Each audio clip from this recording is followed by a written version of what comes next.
The alphabetical by mythics. Alphabetical. Yes, alphabetical. It's not alphabetical by color? Oh, weird. Okay, whatever. Good enough. All right, first one up is going to be Archon of Cruelty. This is one that kind of popped up later in the set spoilers. So 8 mana 6/6 flyer. Whenever Archon of Cruelty enters the battlefield or attacks, target opponent sacks a creature or planeswalker, discards a card, loses 3 life, you draw a card and gain 3 life.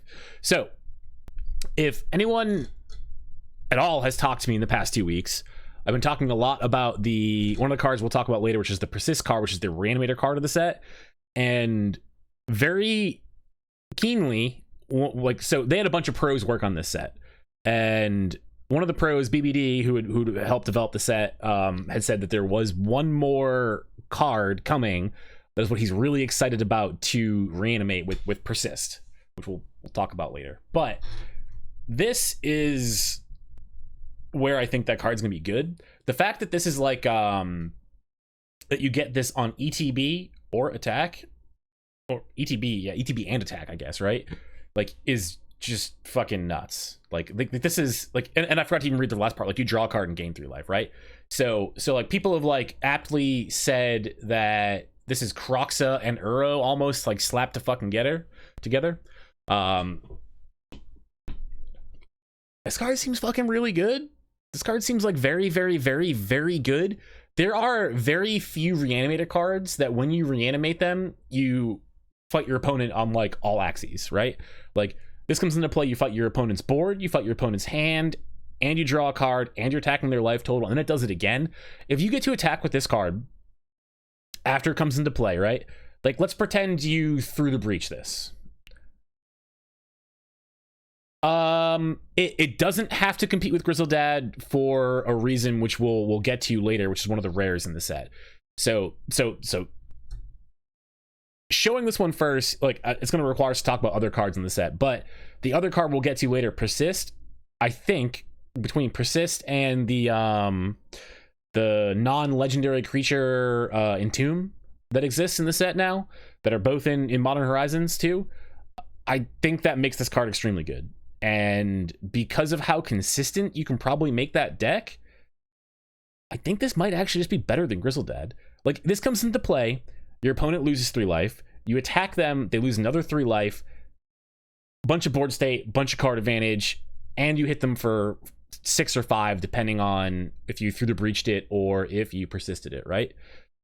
That's already at minimum an 11-point swing between just entering the battlefield and attacking.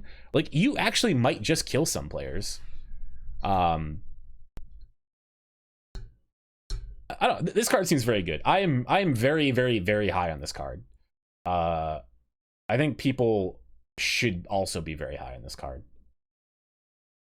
We're gonna move on. I don't have a ton more to say about this. I'm gonna get more into this conversation about like the shell that I think this kind of card is going to exist in, or the couple shells this will exist in, when we get to some of the rares. Cabal Coffers is one of the reprinted from non-modern sets into modern. So this is from Odyssey block originally. If you've never played with this, you're not playing any EDH. I don't know what you're doing. This card is insane. It's a land, you pay 2, you tap it, you add a black for each swamp you control. This plus Urborg, you just make a bunch of mana.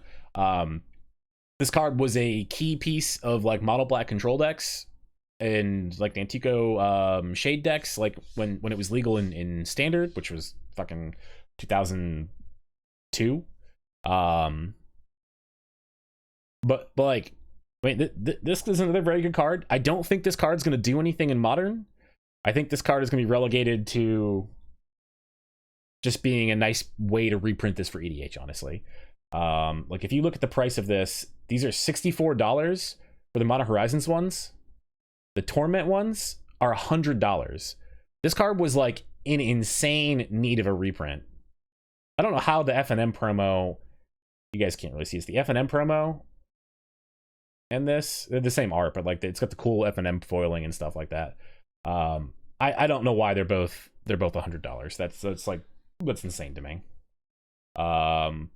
Cool art. I'm not gonna fret over the art stuff so much in this one.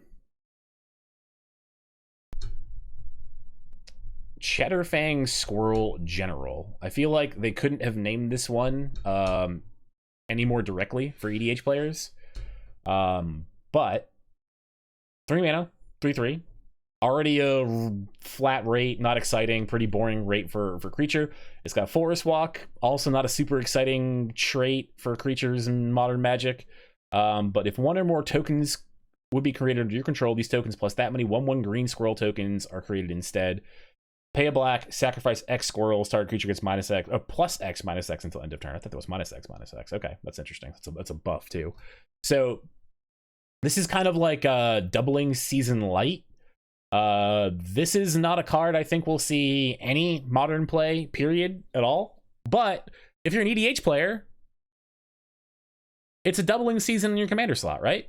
Like, you don't get to double the tokens that you make, but you get to make, like, you get to double up on the tokens, right? And like, most of the time you're making a ton of very cheap tokens when you're playing like token decks in oh,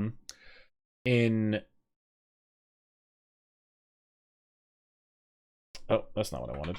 I wanted this. There we go. When you're playing a bunch of like cheap token decks, they're trying to make, okay, so let's pause. I do think that Mono Green Storm, or Green Red Storm more specifically, is going to be a very playable or like tier 2-ish deck in Modern with the new cards they printed, and we will get to that because I have a lot of opinions on that one. I do not think this card is going to be playable in that deck. I don't think this is going to fit in that deck at all whatsoever. Also, holy shit, these pre-order prices. $37 for a regular fucking version of this? Like, it's not that good. It's like a bad doubling season. That's fucking insane. But the Urberg for Furish Rack, we'll get there too. But no, this card's not going to see modern play. I'll eat one of these if it sees any. If it sees actual competitive tier 1 modern play is more than some like weird fringe fucking sideboard card, like even that I'd probably still fucking eat one. Like, that's the old board treatment. Ooh, okay. All right, okay. So we got the first of 2 planeswalkers that are in the set. This card actually I think is very good. So Dakon is an old what, Legends creature that was a fan favorite for a lot of people. Reprinted Swarmyard, they're trying to make it happen. I mean, yeah, I don't know. They're giving EDH players tools in weird places. Death to $10 packs. Yeah, the fucking expensive packs are dumb. But this one is reasonably costed. $24 for this one. This is a little more reasonable for $10 packs for what you're getting in this shit. But anyways, all right. So Dakon Shadowslayer. He is a planeswalker version of an old creature from Legends. Dakon Blackblade. There's some fun story there if anyone gives a shit. Esper enters the battlefield with a number of loyalty counters on him equal to the number of lands you control. So pretty much flat rate, he's going to be a 3 mana, 3 loyalty planeswalker. His +1 puts him to 4, Surveil 2. You can -3 to exile a creature, which just kills him off the bat if you're at 3. -6, you can put an artifact card from your hand or graveyard onto the battlefield. So I am not super excited about the ultimate on this one. I don't know that there is a lot of decks that are going to want to play this card and are also going to have a way to abuse the ultimate. Maybe it makes a new archetype that I can't quite get my head around, but I am more interested in the fact that this is a planeswalker whose loyalty scales crazy fucking hard for no cost, right? So all the planeswalkers we've seen so far that like have like a scalable loyalty, their scalable loyalty, like they have like an X in their mana cost, right? So you have to invest a bunch of mana up front to pump their loyalty up to like high numbers, and even then their ultimates aren't like super great, you know. This guy costs 3 mana as long as you've just been making lands, right? So Esper Control is currently a upper tier 1, tier 1.5 modern deck right now, right? This is a pretty like easy consideration. I'm not going to say it's an easy slot in, it's an easy consideration, right? The +1 provides you very little value. It's Surveil 2, so Surveil 2 is essentially Scry 2 with maybe a little bit of upside if you have graveyard synergy, right? Like it's not a super exciting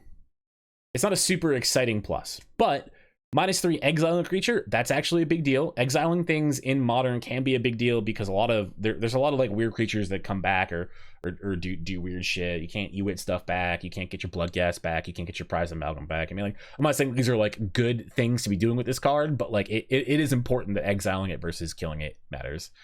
But also, like what I'm saying, like on turn 3 it's a 3-mana removal spell. On turn 4 it's a 3-mana removal spell that then sticks around and then provides you more value later. Like, and your opponents are going to want to attack it. They're not going to want to just let you sit there and keep doing it. Like, if you could spend 3 mana on a murder and then continue to accrue value off of that murder, like, you'd play the fuck out of that murder. And if you have like 5 or 6 lands in play, like Esper Control deck will eventually get to, you just slam this down, it might just exile 2 or 3 creatures before it even dies. So I'm very high on this card.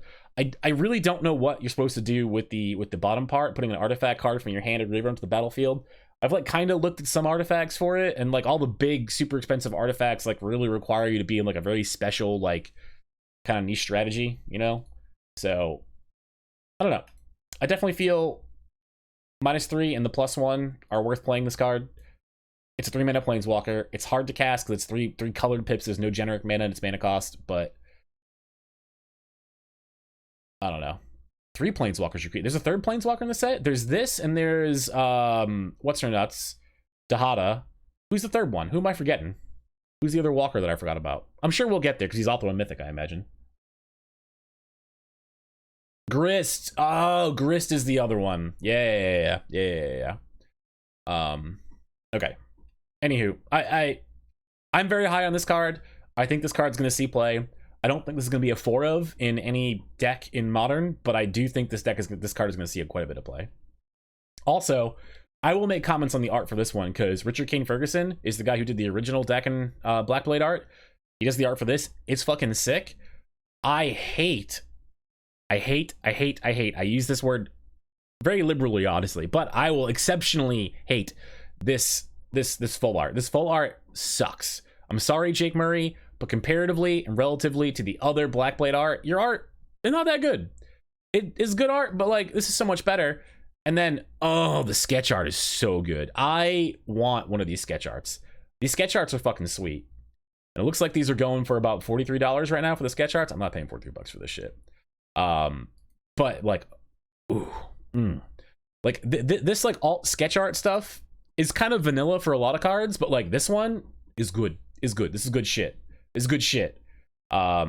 get some like extra shit going on in the card text box too. It's like I'm not sure what this is because this is not him forging the Blackblade from what I can tell. So I'm not quite sure what that's supposed to be, but that gets taken out. That's not actually up here. In here, it's here. So I'm not sure what that orb is supposed to be. I don't know if anyone's more of a lore nut than I am, but if someone can let me know what the fuck that orb is supposed to be. Like the flavor text on the sketch art is some of the art direction. Oh, I didn't even notice that. Wait, what? It's not. Oh, okay, those planeswalkers don't have fucking shit. Anyhow, all right, carrying on. All right, we are getting our first and arguably least exciting of the new evoke creatures that came out in this set. It's the orb podiums in both. Yeah, but I don't know what the orb is supposed to be. Let me know what the orb is supposed to be for Decon. But anyway, all right, back to Endurance. All right, Endurance is one of the 5 colored evoke creatures they added for this set. 3 mana for 3/4. It's got flash, it's got reach, ETBs, target player puts all the cards from their graveyard on the bottom of their library in a random order. It's not quite exile target graveyard, it's put them on the bottom, which can be fine. Evoke, exile a green card from your hand. So you can play this card for free if you exile a green card from your hand, kind of like Force of Will, but not quite Force of Will level. You throw this fucking thing into play, as a trigger, it dies, the effect goes in the stack, and you do all the things, right? This card is very good for so many reasons, and it's the worst of the 5 that I think we're going to see. I think this is by far the worst one, but this one I think has one thing going for it in the fact that its actual casting cost is just 3 mana, right? Like this card is when you need to, you can flash this in, evoke, flash, you can pay the free cost, and it's going to go a long ways. But like just being able to pay 3 and flash this in like makes this one the most the most hard castable of all of them by a pretty good margin. And the fact that it's got flash and reach and it's a pretty good fucking body. Like when you flash it in and don't evoke it, you still get the ability. You get 3/4 body with reach. It's not amazing. Again, this card is the worst of them, and this card is still quite fucking good. This one probably will only exist in the sideboard for decks, I'd have to imagine. I don't see this card existing in... I just don't see this card existing in any actual main decks. I could be wrong. There's definitely a world in which this could be playable. We just went through fucking Hogak Winter or Hogak Summer, or the fuck it was. So it's like this would have been very playable during that time. But yeah, I don't have a lot more to say about that one. Cool sideboard card. I love this card design. I love these cards. This card is sweet. It's got cool art. Oh, look at it. They're kind of like an order for me here. Meta have to shift to a major graveyard meta. So I disagree a little bit, and I think your comparison to Scoos is bad for two reasons. So what I'll say is about the shift to a major graveyard meta. I don't think that you need to immediately flip to having there being a tier 1 10% plus graveyard deck in the format for this to become main deckable. And the reason I say that is because it's very easy to play one of these, and then you can have access to it with Cord or Coco's or whatever, like Eladamri's Calls, whatever fucking tutor of your choice you want to play. But those are 3 reasonable tutors. Coco, not exactly a reasonable tutor for it, but like, you get an idea, right? Like, it's very easy to play one of these in a deck like that and still have the rest of your deck intact. The Scoos thing, I will say, people play main deck Scoos because it helps you beat graveyard mirrors, but more importantly, it is a ever-growing threat. Scoos was always good because of how dynamic it was, where you could just make a giant Scoos and punch people with it. It gains you life against burn. It gets big against the other mirrors. You can shrink Goyfs when you need to, or leave Goyfs, like you can fuck with the size of Goyfs in combat. You fight Snapcaster Mage. Like, Scavenging Ooze does so much more than this card does. Much higher cost. You're gonna pay green mana and play a 2/2, right? And like keep it alive. But like I don't know. I don't like the comparison between Endurance and Scoos. I think that's very disingenuous to Scoos and what Scoos does. Fury. This is the second one of these evoke creatures we're gonna see. And this is like what I would consider the second worst one.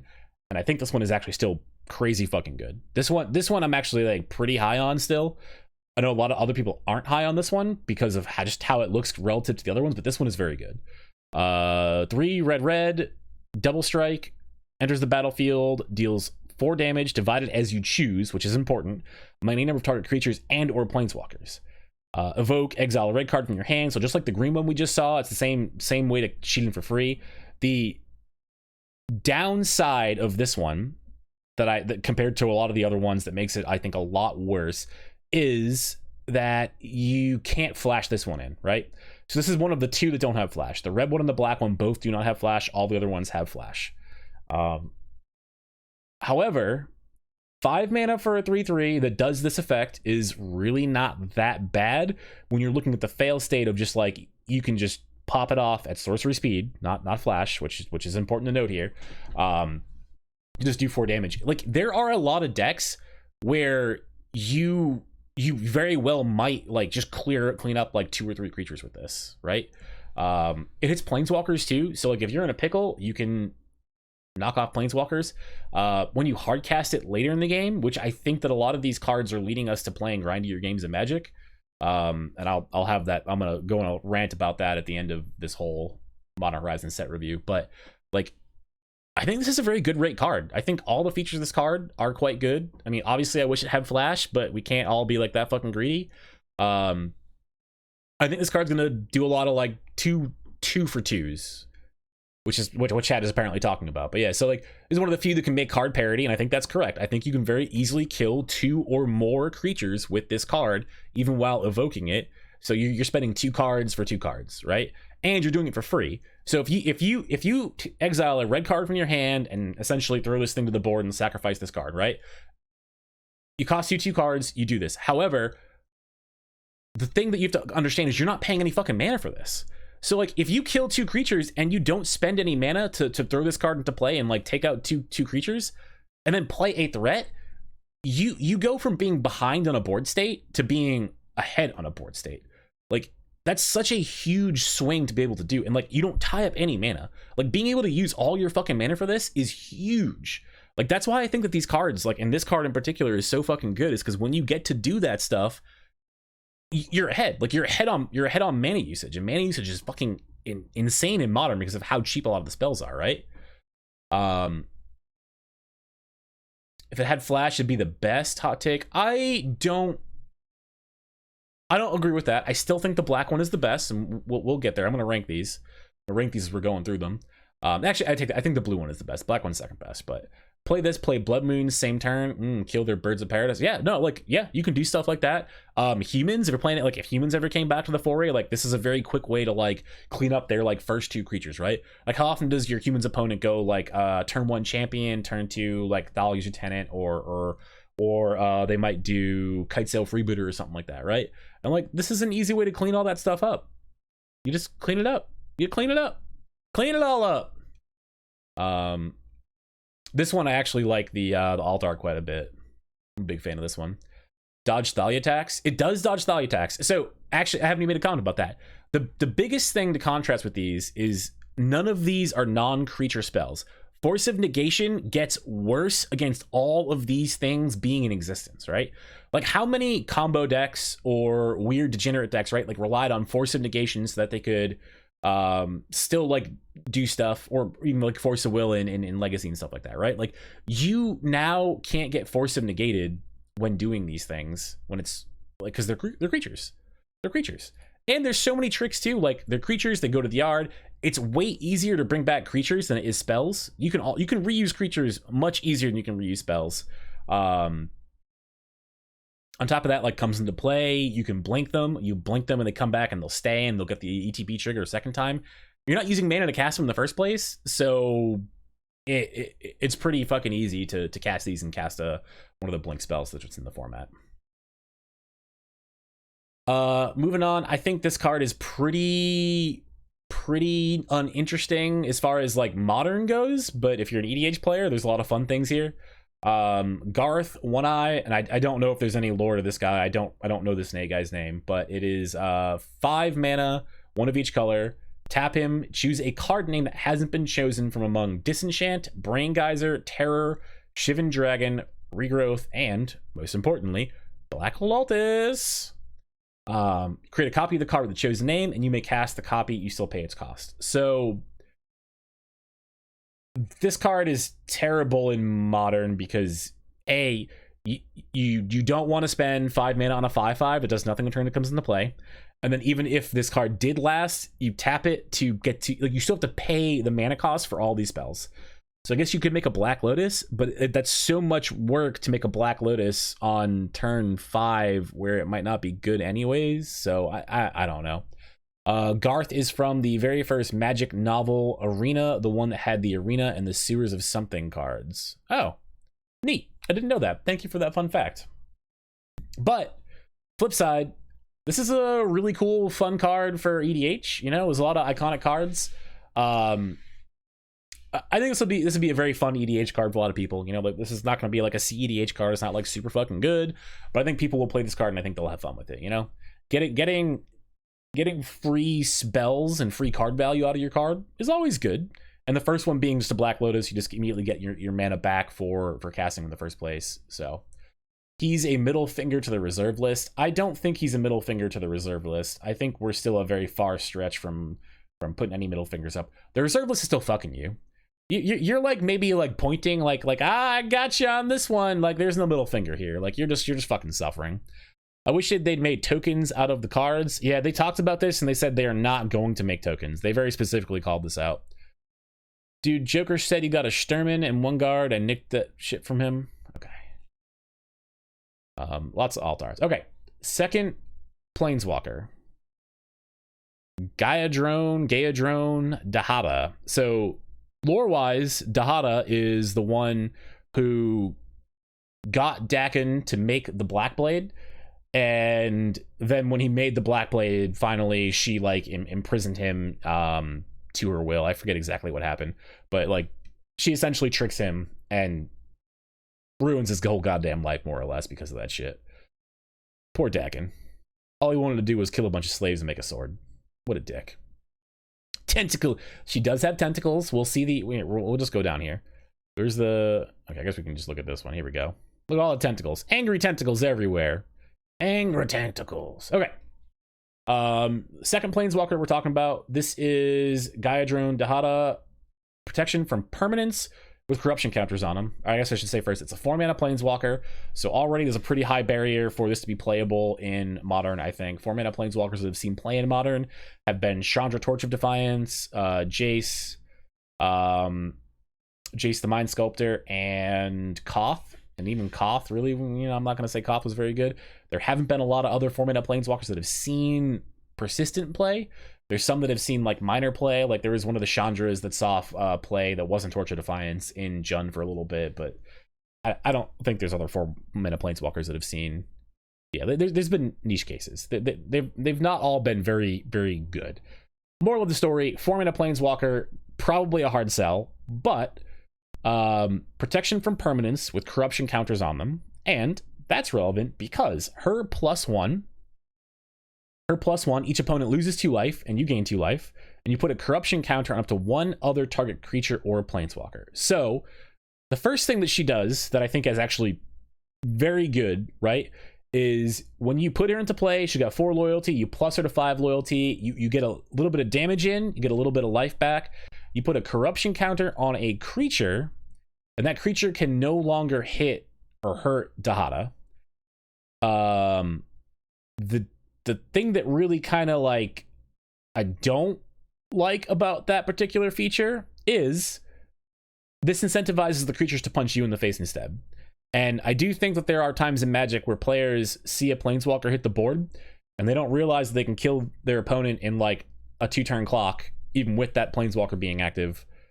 And so they attack the planeswalker instead, and they spend a turn where they could have killed that player, possibly, right? There's always the unknown, but in a turn where they could have possibly killed that player and went after the planeswalker instead. This incentivizes the players to just go after your face. So I got mixed feelings about that ability. It's very good because it protects the planeswalker, but it's very bad because it doesn't protect you. Her -3 is gain control of target creature or planeswalker until end of turn. Untap it, put a corruption counter on it. It gains haste until end of turn. So this is cool. It's a 4-mana threaten that persists. Like it's 4-mana threaten that like the permanent like could stick around and do more things later. So I think that's pretty okay too. It's gonna be better against like other planeswalkers than creatures. But I think like getting to take loyalty off of other planeswalkers while you're like playing this card and taking it down like makes it much better. I still don't think this card is going to be that great in Modern in particular. If you want to go down as far as the ultimate, which I think is still going to be hard to reach for a 4-mana planeswalker, it says gain control of each permanent with the corruption counter on it. So if you get to a point where you can just plus her 3 times on that 4th turn, you can gain control of 3 creatures or planeswalkers with corruption counters on them, right? So like there is a very good payoff here. However, remember that while she can't be punched by those creatures or those planeswalkers that you're putting corruption counters on, you can. So it's 3 turns of you getting punched in the dick by these creatures that she can't get hurt by. You might just die, right? Like you literally might just die. Biggest knock against her is that she's Grixis colors. Yeah, that's certainly a bad sell for her. If she had artifact synergy, like Urza could play her or something like that, but there's not a lot of Grixis decks that want to be playing a 4-mana walker. I had to choose between my lady and playing Grixis. Catch me in the O2 bracket with my boy Bolas. Yeah, 4-mana Bolas is so much better. Woo. Anywho, I'm pretty medium on this one. I don't see this seeing play in Modern. If it sees play in Modern, I'll be pleasantly surprised. That's what I'll say. At all the arts. All right, next 20 cards. Okay, all right. This is the 3rd of the elemental incarnations with Evoke that we've seen. This is Grief. This is the first one they spoiled of all the incarnations there. What's up, Stomp? How you doing? Her ult is weird because the deck you're playing this in is murdering your opponent's creatures. Yeah, it's I don't know. It's a weird card. Like I said, I don't think it's modern playable. But all right, Grief. Grief is a this is the second best, I will say, of the 5 incarnations for this one, of the 5 elementals with Evoke. 4 mana for a 3/2. Menace enters the battlefield. Target opponent reveals their hand. You choose a non-land card from it. That player discards that card. Evoke. You can exile a black card and play it. Again, not sorcery. It's hand disruption. It's sorcery speed, not flash. It's hand disruption. I think that makes a lot of sense. This card is insane. So in Legacy, they've had Unmask, right, forever, where it's you exile a black card, and it's the same like templating too. It's a three generic and a black for it. Sorcery does the exact same thing. Your opponent reveals their hand, you choose a non-land card from it, and that player discards that card, and you can play it for free by exiling a black card from your hand. This is that card on fucking drugs. It's on drugs. This card is so fucking good. This card is amazing. Like, this card is this card is ridiculous. This card has a $70 price tag on it right now, and I'm not even sure that's wrong. I think that might even be correct. Like, this card is absolutely insane. I really don't see a world in which this card does not become a staple in Modern. It gets through Chalice. It does get through Chalice. You can now thoughts these people through Chalice pretty easily. Like, I don't even really know what else to say. Like, this card is just amazing. This card is so fucking good. No matter what you're doing with this card, it's going to be good. You're probably going to be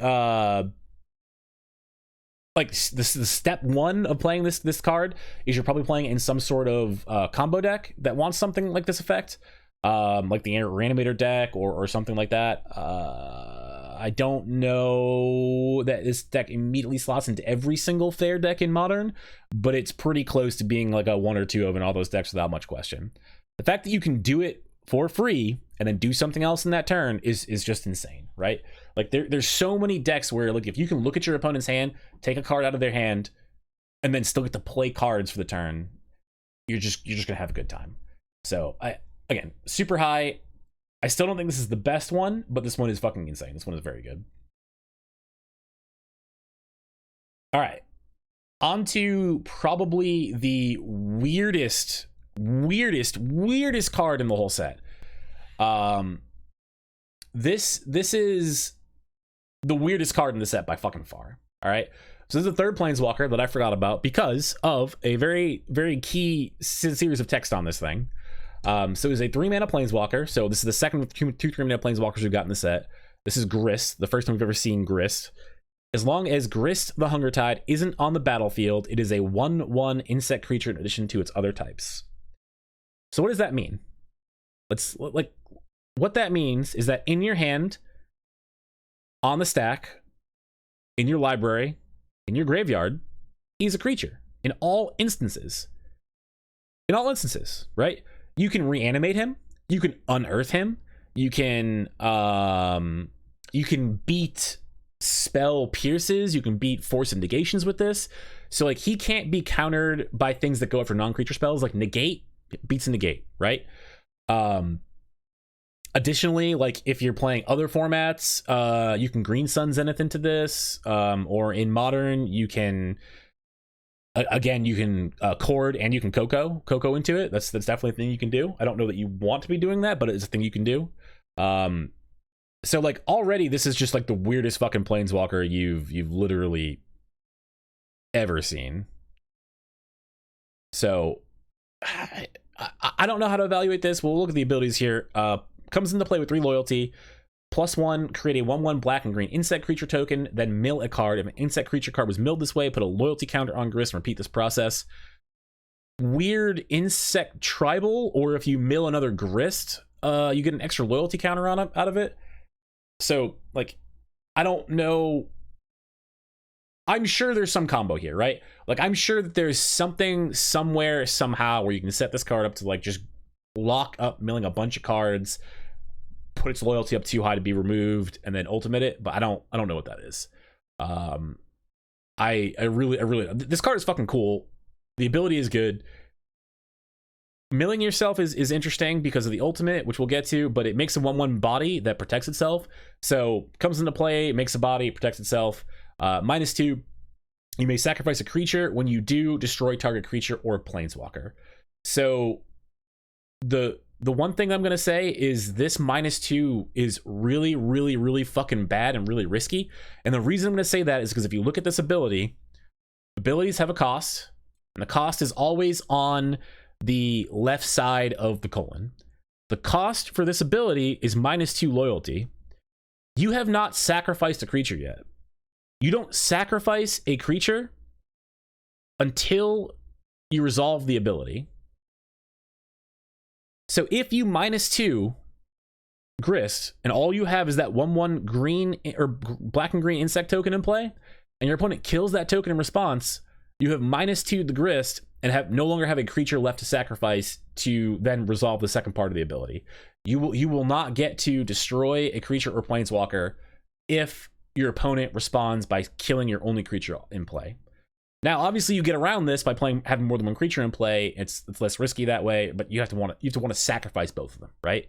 So, I don't know. This -2 ability makes me really, really, really tentative. It's very powerful. Blowing up another creature or a planeswalker for sacking a 1/1 token or something else that you might want to die is very good. But you got to be very careful with this ability. If you do play this card, just be aware your opponent can fuck you with this. Because this doesn't happen until the ability resolves, your opponent can fuck you minus your loyalty, and you'll lose your board and not get the effect. The ultimate, -5, each opponent loses life equal to the number of creature cards in your graveyard. Again, I feel like there's something that combos with the +1 to make this +5 really good. I don't know what that is. Additional Grists in your graveyard. They're all creatures, so they count, you know? So even if you played a deck with just Grists, you could still pop this off for 3 total life. I mean, like, I don't know. It's definitely an effect that could be lethal. I don't think this is innately modern playable. I don't think that this one, like, the reason why this card will become modern playable is because of this top ability, where it's a creature everywhere but the battlefield. That will make it so that there's ways to cheat this card into play, and maybe that makes it much, much better. But for right now, I'm not high on it. I'm not low on it either. Again, medium. I think Dakin is the most playable of the 3 walkers we have in the set. But this one is so unique that I wouldn't be surprised if somebody finds a way to make this card really good. I like how all these planeswalkers have unique effects but shitty ultimates, so they can't be broken. I'm gonna argue with you a little bit, because I think Dakin has a possibly very broken ultimate. Again, I don't know what you're doing with that ultimate, but I think Dakin has the one that's the most broken ultimate, and it's the easiest one to get to. You just have to have 6 lands in play, right? So I think Dakin is the most playable of all these walkers anyways, but I think Dakin does have an ultimate that's very, very, very good.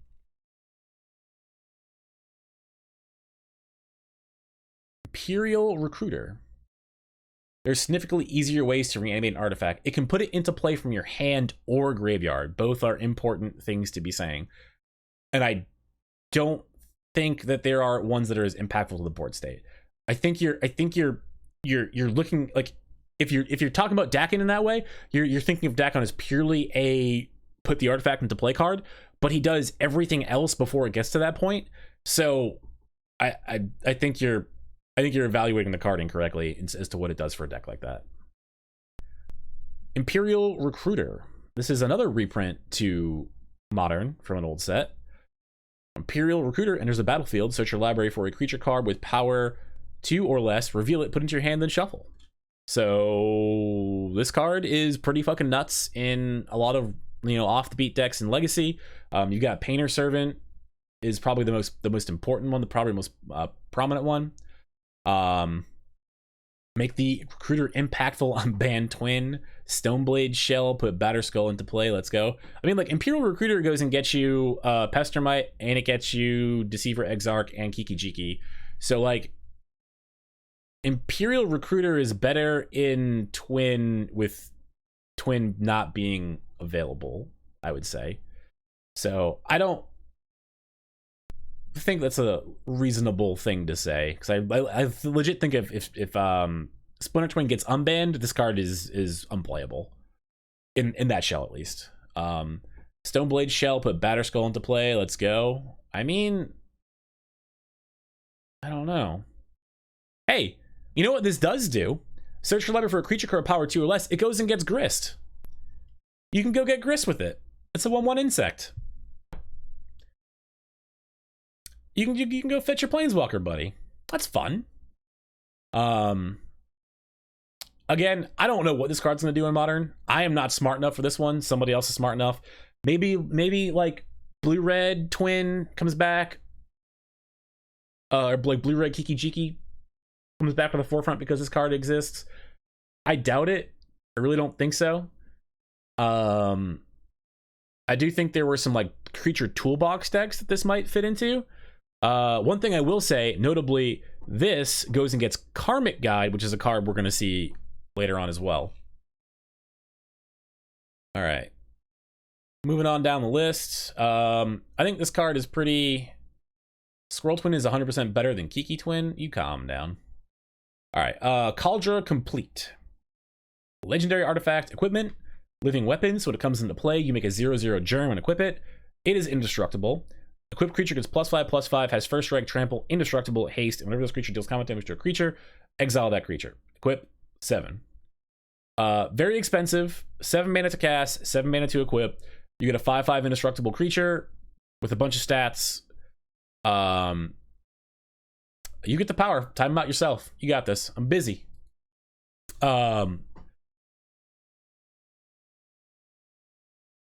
Yeah, I don't think this card is very good. I think this is going to end up being an EDH card. This is a throwback to the sword, helm, and shield of Kaldra, which you can actually see in the art. This is the helm, this is the shield, this is the sword.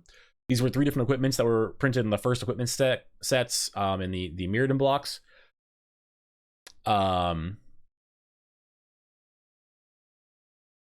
don't know. This card seems bad. Obviously, in Modern, you can Stoneforge Mystic this and put it into play. I still don't think this is any better than Batterskull, and Batterskull has a much better floor as well. Like you're not getting a 7 mana in most games of Modern. 5 mana, you can get to 5 mana in a lot of games of Modern. That's very doable. Yeah, I don't know. I don't think this card's going to see any play. I'm not excited about this card. I think people are going to have fun with it in EDH. Here's another reprint that has been getting more and more expensive as the years have been going on. Mirari's Wake. This is a very iconic card. I'm gonna get a refill of my drink after this. 5 mana enchantment. Creature you control get +1/+1. Whenever you tap out land for mana, add 1 mana of any type that land produced. Now, obviously, this is slow as fuck to play in Modern. You don't want to be paying 5 mana for an enchantment that does nothing when it comes down, is a small anthem, and then doubles your mana on like the next turn, right? So there is a place that this card might see play in Modern, and that's going to be based off of a card we're going to see in the rare section further down. I'm not going to say a lot about this one. Iconic card, cool card. Big favorite from the old Odyssey block stuff. I don't see this seeing a lot of play in Modern. So I don't have a lot there. All right, Murktide Regent. So this is a big old mythic with Delve, 7 mana dragon. It's got Delve, so you can effectively make this blue to cast if you've got 5 cards in your graveyard. It's got flying. It's a base 3/3. Enters the battlefield with a +1/+1 counter on it for each instant and sorcery card exiled with it. So when you cast it, if you exile 5 instants and sorceries, you have a 2 mana 8/8, right? The world in which that happens is not super easy to do, but you can still turn to this card relatively easily by going turn 1 Thought Scour yourself. You mill 2, you draw a card, and then fetch land, or fetch land, Thought Scour, fetch land, right? So that gives you Thought Scour, the 2 milled cards, plus 2 lands. It's 5 cards total. You can play a turn 2 Murktide Regent. It's probably not going to be a huge Murktide Regent, right?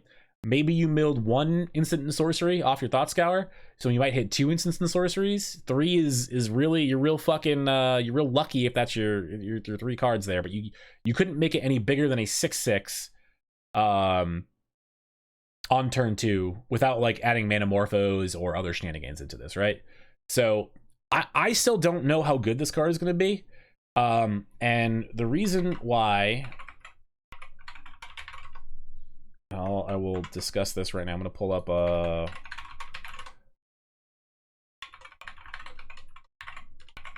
for anyone who doesn't use fucking Scryfall stuff. All right, so the big delve card that sees play in Modern, right? Gurmag Angler, 7 mana, 5/5, but you can cast it with 1 colored pip versus the 2 colored pips on this, right? So already I think Gurmag Angler has a little leg up on that. However, this has flying, has a much higher ceiling, blah blah blah. It's also in blue, this is in black, different colors, blah blah blah. I still think this is going to be the better delve card. There's 2 cards that are reasons why I don't think this card's going to see play, and that's because of Necropolis Fiend, which is 9 mana, right? And where is it? Tombstalker. So Tombstalker is 8 mana for a 5/5 with flying, right? This card has never seen any play in Modern. And I think that if somebody wanted to play a 2 colored mana big flyer for cheap in Modern, and it would have been good, I think Tombstalker would have seen play already. Tombstalker hasn't seen any play pretty much ever. And I really like, obviously, like, this is 8, this is 7, right? So there's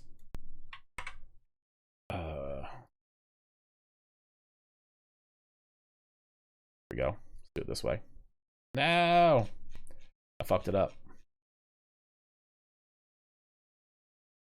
Come on. Okay, so let's fuck up the formatting and all this shit. So again, Tombstalker Regent, 8 mana, 7 mana, guaranteed 5/5, minimum 3/3, possibly 8/8, right? At its base entry. I don't think 1 less to cast when you have Delve is huge. I disagree with you. I don't think you're correct. I do not think you're correct, Triggers. I think you are so painfully wrong in that scenario. We've been playing so many 8 mana Delve spells in Modern already when they were legal for 5 seconds with like Dig Through Time and Treasure Cruise, right? They didn't last very fucking long. But 8 mana to Delve is not a lot. And I think that was shown by how much those cards were cast. Obviously, they were super fucking good, but 8 mana versus 7 is not a big deal when Delve is involved. It's nothing. There's no fucking, that's not an actual conversation. I think that's so fucking wrong. 2 mana unchumpable 5/5 or higher.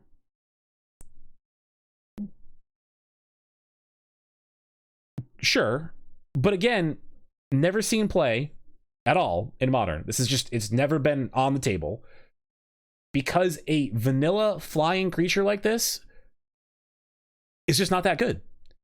Paying that much mana after working that hard to fill up your graveyard for a 5/5 flyer is just not that good in Modern. It's just never been that good.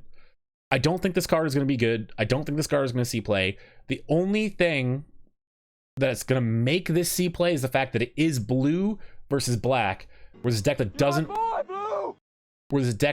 want to play black but wants to play this card. That's the only way that I see this seeing play, because otherwise I think Gurmag Angler is still going to be king. I don't think people are going to break away from Gurmag Angler. Being able to cast Gurmag Angler at 1 black mana goes back to my previous conversation about all those free cards, where you're doing a free card and you're doing something else. I can play Gurmag Angler and I can do other things in the same turn, right? Turn 2, I can Thoughtseize, Gurmag Angler. I can, like, turn 3, I can, like, fucking Thoughtseize, Fatal. Like, you can just do so much more stuff with a 1 mana Delve card than this. Ground Pounds, doesn't matter. Who cares? It's so fucking big, you're still gonna kill them. What's going on? You don't know why I had to refollow? Because you keep unfollowing. It's like the 3rd time you've done this to me. I think the fact that it's blue is a good point in its favor, but yeah, vanilla 5/5 or 6/6 is meh. And like, okay, so I did miss one other part where this is whenever an instant or sorcery card leaves your graveyard, put a +1/+1 counter on the Murktide Regent, right? So it can get a lot bigger. I don't know what you're going to be doing after you cast this that's going to make it that much bigger. You can Snapcaster, you can Finale of what is the red finale called? The one that they played in Phoenix. That card could be playable, and then maybe that like pulls 2 cards out and does some stuff. And I don't know. I really don't think this card is that good. I think this card is bad. I think it's not going to see a lot of play, but I stand to be corrected. God, why does it keep doing this? Okay, so very low on this card. I'll leave it at that. Don't buy those. Don't pre-order those. I think you're gonna have a bad time to pre-order those. What's up? How you doing, man? I haven't seen you in a fucking while. Good old Donnie. Hanging out, giving some follows. You can't exile Gurmag to FOW or Force of Negation. That is true. You because it's blue, the blue part is better. But like I said, the reason why it will see play is because it's blue and not black, and not because of what it actually is. Like I stand by that statement. I've seen a card I know. Yay, Gurmag! Red cards are supposed to have downsides. This one has no downsides. This card is amazing. I love this card. I think this card is great. Let's read the fucking card, right? First off, you get this playful fucking monkey. We're gonna look at the alt art, because the alt art is great. Look at this fucking mischievous little fucker. This mischievous fucker is great. Ragavan, Nimble Pilferer. Legendary creature, monkey pirate. He costs a red to cast. Whenever Ragavan deals combat damage to a player, create a treasure token and exile the top card of that player's library. Until end of turn, you may cast that card, right? So you play it 1 mana 2/1. It's a Savannah Lion. It hits your opponent. You make a treasure token. Already a fucking big upside. You're making mana. You're doing some things. You exile top card. You get to play their top card. You get to cast their top card. So you can't play lands off the top of your opponent's deck. Random login name gifted a tier 1 sub to Playful Monkey. Oh, this is their first gift sub in the channel. Oh my goodness, first gifted sub from Donnie Boy. Thank you. Triggers Flapjack does have a very, very beautiful treasure snake. This is very true. Very true. I didn't even see the pre-order price yet. $51 is fucking huge for this. But this card is insane. This card is very good. Being able to hit your opponent, like you turn 1 play this, you turn 2 you punch him with it. If you're on the play, it's gonna connect most likely. And you make a treasure token to get so much farther ahead, and then you draw a card off their deck. That's so good. If you don't want to cast the card, who gives a shit? You made a treasure. You can now play a 3-drop or play 3 mana worth of things in your mono red deck or whatever the fuck deck you're working with. That's so good. This card is so fucking good. And then we haven't even got to the fact that it's got dash. So when you draw one of these late game and you're sitting there on 4 lands, you can just pay 2, dash it in, hit them that turn, make a treasure, bounce it back to your hand, get a card, play a card. Now you're back on the board, boys. You're fucking ready to go. This card is amazing early, and it's great late. Like, you get to catch up or accelerate on the early or the end, like because of the dash. This card is so fucking good. This card is going to see a lot of play in Modern in many different decks. I believe that Burn's going to play this deck. I believe that there are other decks that are also going to play this card. I think this card is going to be a big player in Modern going forward. 1 mana 2/1 isn't bad in a red deck anyways. I would argue that Savannah Lions are bad in all variants of Magic except for old school right now, and even then Savannah Lions still probably pretty bad. But because of all the other text in this card, this is so much worth. I like that treasure lets you cast what you exile. Oh yeah. Like, and again, like you're not hitting them on turn 2 after having spent mana most likely, right? Like your turn 1 cast this, turn 2 swing, connect. You have 3 mana available to you. You've got your treasure, you've got the top card of their library, you've got your hand. You have a lot of mana to work with on turn 2. And you've already got board presence. Like it's so good. It's so good. This is definitely gonna be a 4 of in any deck that plays it and wants this card. I like that treasure lets you cast your exile. I read that maybe time for Zoo to make a comeback. Maybe. I don't think Wild and the Coddle. Okay, let me rephrase. If Zoo became a thing again, Wild and the Coddle would actually become quite good because of the fact that it just blocks these cards. No, it doesn't block these cards, because turn 1, you can't make a 3-3. You're making a 2-2. I take it all back. I don't know what I'm talking about. Fuck it. Fuck Wild Mikado. Not a playable card. It's bad. It's a bad card. All right. Sanctum Prelate. This is a Battle Bond card originally? No, Conspiracy. Conspiracy Take the Crown was the original printing of this card. This card is not going to be in regular draft boosters or set boosters, as far as I understand. I think it will be in the collector's boosters. It is the buy a box promo. I should use this word differently. It's not the buy a box promo, because you can get this as the promo for a lot of different products for this set. I think if you buy like a fat pack, this comes in there as well. So I actually expect this card to end up being quite cheap because of how many things you can get this one. But so again, double check. You don't need to buy a box for this. I believe there are cheaper products that still include the Sanctum Prelate as a copy. I need to go pick up dinner. What should I get? You're gonna get me some Chinese food. I want some egg rolls. Bring them to my house, please. Thank you. I will take. Go get some Thai food. Actually, I want some like pad Thai. That's what I want. Hook me up, bud. I've had egg rolls. Ugh, egg roll station. Oh, God, I hate you. Anyways, back to the Magic cards. We're ignoring this man who likes to eat shitty food, apparently. You do cooking on your channel and you want to go eat Egg Roll Station? Come on. The regular food is doo-doo. It's not average. It's bad. The regular food is so bad. Americanized Chinese fast food places like that are so bad. It's just not good. It's not good food. All right, Sanctum Prelate is a reprint to modern. Human Cleric. Human is a very important thing here as well. 1 white. Enters the battlefield, choose a number, and notice that it is as it enters the battlefield, not when. So this is a choose as it's coming into play. It's a replacement effect, if I recall how that works correctly. No, it's not a replacement effect. How the fuck's that work? I don't remember how that works, but it works. This card comes into play. The number is chosen when it's already in the battlefield, right? So if it comes into play and you choose 1, or as it comes into play you choose 1, your opponents don't have a chance to fatal push it in response to the ability to like kill it before the ability is on the stack, right? So this is super important. But non-creature spells with mana value equal to the chosen number can't be cast. So obviously the big thing, you're gonna play this, you're gonna name 1, you're gonna turn off a lot of fucking decks. This card is so good. This card is so good. The biggest problem that's gonna be with this card is all of those evoke elementals they've shown us are all non-creatures.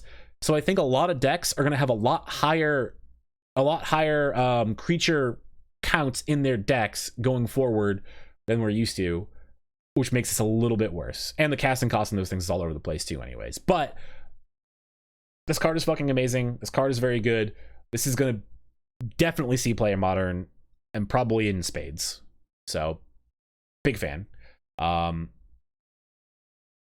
Really does irritate me about their food is their rice is bad. Yeah, the egg roll station, all the food is bad. Chicken wings, rice, it's all bad. But no, yeah, this is a Legacy All-Star. Huge Legacy All-Star. This is going to see a lot of play. This could be a sideboard card for the Humans deck if it ever comes back into play. Probably not a main board card, but whatever. Moving on. We have a lot of mythics. All right, Scion of Draco. So this is a reference to Draco, which was a plane shift card. It was a 16 mana, 9/9 flyer. It cost 2 less for each basic among land types that you control. So you could make it cost 10 less. It would be a 6 mana, 9/9 flyer, which is a good rate, right? Then it had an upkeep cost. So it was a pretty medium card. Well, not very exciting, but this is a callback to that. This is Scion of Draco. This one costs 12, not 16. Has the same thing, domain. The spell costs 2 less to cast for each basic land type among lands you control. It has flying. Each creature you control has vigilance if it's white, hexproof if it's blue, lifelink if it's black, first strike if it's red, trample if it's green. So this just gives all of your other creatures some ability. Whatever ability is, whatever, who knows, right? It depends on the other abilities that you've been playing. Turn 2, you can play a 4/4 flyer with this card. You have to turn 1, fetch a Triumph. Turn 2, you can fetch a Shock that complements that Triumph. and now you can play a 2-mana 4/4 with flying, which is pretty good. That's a pretty good start, especially considering you cannot fatal push this card. You can't eliminate this card, which has been a card that Esper decks have been playing. You can't go for the throat this card. So like a lot of the dominant black removal spells that we're seeing play in Modern right now don't interact with this card at all. Can't abrupt decay it. Yeah, no, like there's abrupt decay still sees a little bit of play. It's very, very light, but it does still see play. So like this card avoids a lot of removal spells in the format. I think that's a big deal. So this card is good.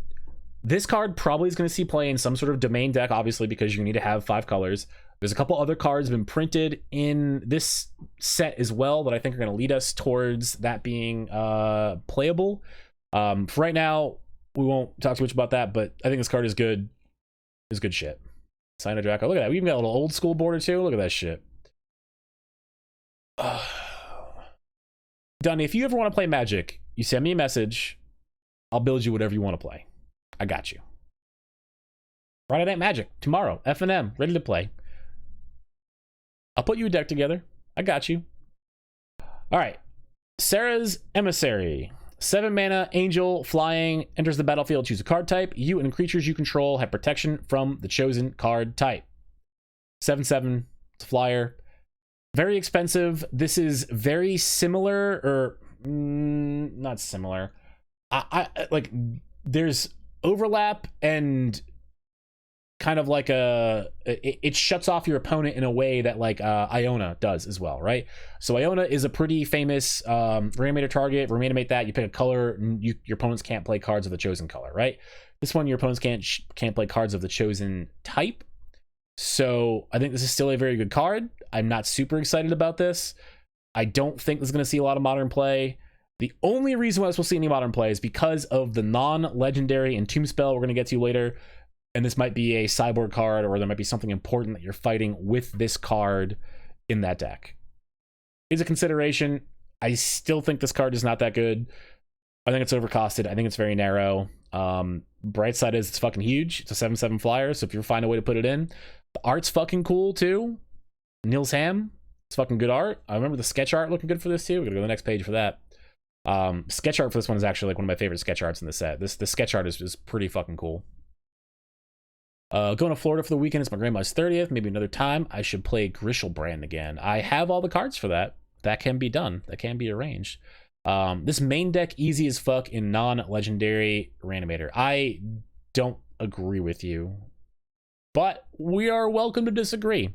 I don't think the card is that good. I don't think that the card hits enough things that you'd want to... I don't know, man. I have a hard time thinking that card's going to be... I have a hard time thinking this card's going to see play in that deck. It's more than the sideboard. It's not as good as Iona, which you obviously can't play in the non-legendary Reanimator deck anyways. But, like, I don't know, choosing a card type is not that great. And it's just you and creatures you control have protection from the chosen card type, so you can't even stop them from casting certain things, right? So if you choose Planeswalker, your opponent can still play a Planeswalker and get value out of it. They just can't target you with those things. So it's like, I don't know. There's the new Entomb you can run it as a one-of. I don't think you're going to have room in that deck to run this as a one-of. I think that deck's going to actually be quite tight. I don't know. Again, Driggers, I'm going to disagree with you. I don't think that card's very good. I'll eat my thoughts later on it, though. All right, on to the second to last elemental incarnation, the Evoke guys. 5 mana. This has Flash, Lifelink, enters the battlefield, Swords to Plowshares. Exile another creature controller gains life equal to its power. Evoke, exile a white card from here. This card's fucking great. This card's fucking good. I still think this is the third best one. I think this one falls after the black one and after the blue one. I think the black one is second. Blue one is, I think the blue one's the first one. We should be getting that in just a second. This card is just so fucking good. The fact that it's just like, it just has Flash. Explain Evoke to me, please. It's been a while. So Evoke, the cost is exile a white card from your hand. You evoke it instead of paying its mana cost. You still follow normal casting restrictions, but this has Flash. You can cast it whenever, so it doesn't matter. You don't pay any mana. It comes into play. When it comes into play, it has a trigger that tells you to sacrifice it if you paid the evoke cost. So you just exile a white card, comes into play, exiles a creature, you sacrifice this. So you do have a chance when you put this into play to respond to the sacrifice trigger, though. You can blink it, you can sack it to something else. You can do a lot of stuff with this card when you evoke it and do other things with it. No. You don't have it for a turn. It sacrifices immediately. There's a triggered ability that sacrifices it immediately. It goes in the stack. You can play instance or activate abilities with it on the stack, and then it gets sacrificed. So you don't get to keep it for a turn. You get to keep it for as long as your opponent wants to pass priority, essentially. But you can ephemerate this and blink it. So you can, like, there's 1 mana spells that you can blink this with and get some stuff. It's just a reasonable cost. 5 mana for a creature with flash that does this and then has lifelink. Like, this is just a good card. This is a very good card. Very high value. I got Raised by Native says that the second best one is first best the blue one for you, is first best the black one for you. I agree this one is very good. I still think I put this behind the black one, behind Grief, but I could see an argument there. But on to my personal favorite one. This one I think is one of the better ones for sure. I think this one is very good. The fact that this one costs 4 already is it's pretty low on the curve relative to the other ones. Same thing, exile a blue card, cast for free. It's got flash, it's got flying, enters the battlefield up to 1 target creature or planeswalker spell. You target a creature or a planeswalker spell, and your opponent, the owner, puts it on the top or bottom of their library. This is very powerful. This is a very powerful effect, and I the reason why I think this is very powerful is I don't think people understand quite how good memory lapse actually is in practice, right? Like, obviously this gives your opponent the choice. They can choose top or bottom. People are stupid. They're going to put things on top when they don't want to draw them again. So, like, you can just get people with this. They have to draw the card again. Like, they have to draw the card again. They have to play the card again. Like, this is a time walk. Like, you time walk people with this card, basically. I still think this is the best one. Again, my reasons for saying this is the best one is the fact that you can cast this one a lot easier than most of the other ones. This is powerful for all the times people think this is also a bounce spell. You really want to get rid of something, right? You can't do it in response to a fetch. So you can't do it in response to a fetch because it only targets spells. You can't target creatures that are on the battlefield. It does not hit permanents. It only hits spells. So it only interacts on the stack. So that is a very apt thing to be concerned about. But it's a 4 mana 3/3 flyer that does this. That's so fucking good. We have played Spell Queller before for hitting all spells 4 CMC or less, right? But they get that spell back by killing the Spell Queller. This doesn't have that problem. You can cast it for free, which is a big deal when you need to. And again, you can just play it for 4. I think being able to play this for 4 and 3/3 with flash and flying. It's got flying. It has evasion built into this card that is this good. This is the one that I am the most high on. This is the one that I think is going to see the most play of all of them. But I guess we shall see. Oh my god, I'm so sick of these S fucking mythics. There's so many of them. Sevielun of Sea and Sky. I'm not going to pronounce that again. It has indestructible as long as you control at least 2 other merfolk. Whenever it attacks, draw a card. Other merfolk you control have ward 1, ward being. Whenever another merfolk you control becomes the target of a spell or ability an opponent controls, counter that spell or ability unless that player plays 1. All right, man, enjoy your food. This card is good. I don't know what to really say about this. It's a merfolk. It's playable. It's playable even if you don't have other merfolk because it just attacks and draws a card. I still don't think merfolk is good, but you know what? Seb McKinnon did some art. It's fucking good shit. You can't say no to Seb McKinnon. Ooh. All right, Sword of Hearth and Home. Sword of Hearth and Home. This is the green-white sword to start to flesh out the missing swords. Equipped creature gets +2/+2, has pro green and white. Whenever equipped creature deals combat damage to a player, exile to 1 target creature you own, search your library for a basic land card, put both cards back onto the battlefield under your control, then shuffle. Note, this puts both cards onto the battlefield untapped. So if you punch your opponent in the face, you get to flicker a creature, you get to go get a basic land and put it into play untapped. Both. You can give something pseudo vigilance, you can get another ETB effect out of a creature. This card is very good. I don't know if it's modern playable because the protections are kind of dookie, but this card is very good. If there is a way to play this card in modern, this card will be very, very, very, very strong. I still don't think these swords are good enough for modern, but maybe there's a Stoneforge Mystic deck that wants to play these. I don't fucking know. This card is good. EDH players rejoice. This card is bonkers in EDH. You're gonna have fucking grand all the time. Thrasta, Tempest's Roar. All right, so this was earlier we mentioned a green storm deck. This is the first of the green storm cards we're going to talk about. 12 mana, Legendary Dinosaur. The spell costs 3 less to cast for each other spell cast this turn. Trample, haste, trample over planeswalkers, which is the first time we've ever seen that ability. This creature can deal excess combat damage to the controller of the planeswalkers attacking. So if you attack a planeswalker, this is a 7/7, you deal 4 damage to that planeswalker, you will then trample over 3 damage to that planeswalker's controller. So this card is neat in that aspect. Thrasta has hexproof as long as it's entered the battlefield this turn. All right, biggest things about this, your opponents will not be able to kill it when it enters the battlefield, right? It's got trample, haste, hexproof on the ETB, so you're going to get a 7 damage attack in on the turn it comes in. It costs 3 less to cast for each other spell cast this turn. What does that mean? That means it costs 10. You would have to spend 4 other spells in the turn to make it cost green. 3 spells will make it cost 1 green. So pretty obviously, if you can storm off, if you've got Burning Tree Emissaries and you can just play 4 Burning Tree Emissaries, you're gonna have a grand old fucking time playing this right alongside them. Which is, I think, where this deck is going towards. I think there's some sort of Burning Tree Emissary, Hidden Herbalist deck that's gonna want to play that Manamorphose that gives you 12 spells that you can start chaining off on turn 2. So yeah, that's really all I got. I don't have a lot of things to say about this. I think this card is interesting. If you find a way to turn 2 this card, I think you're gonna have a good time. It's gonna be a good time.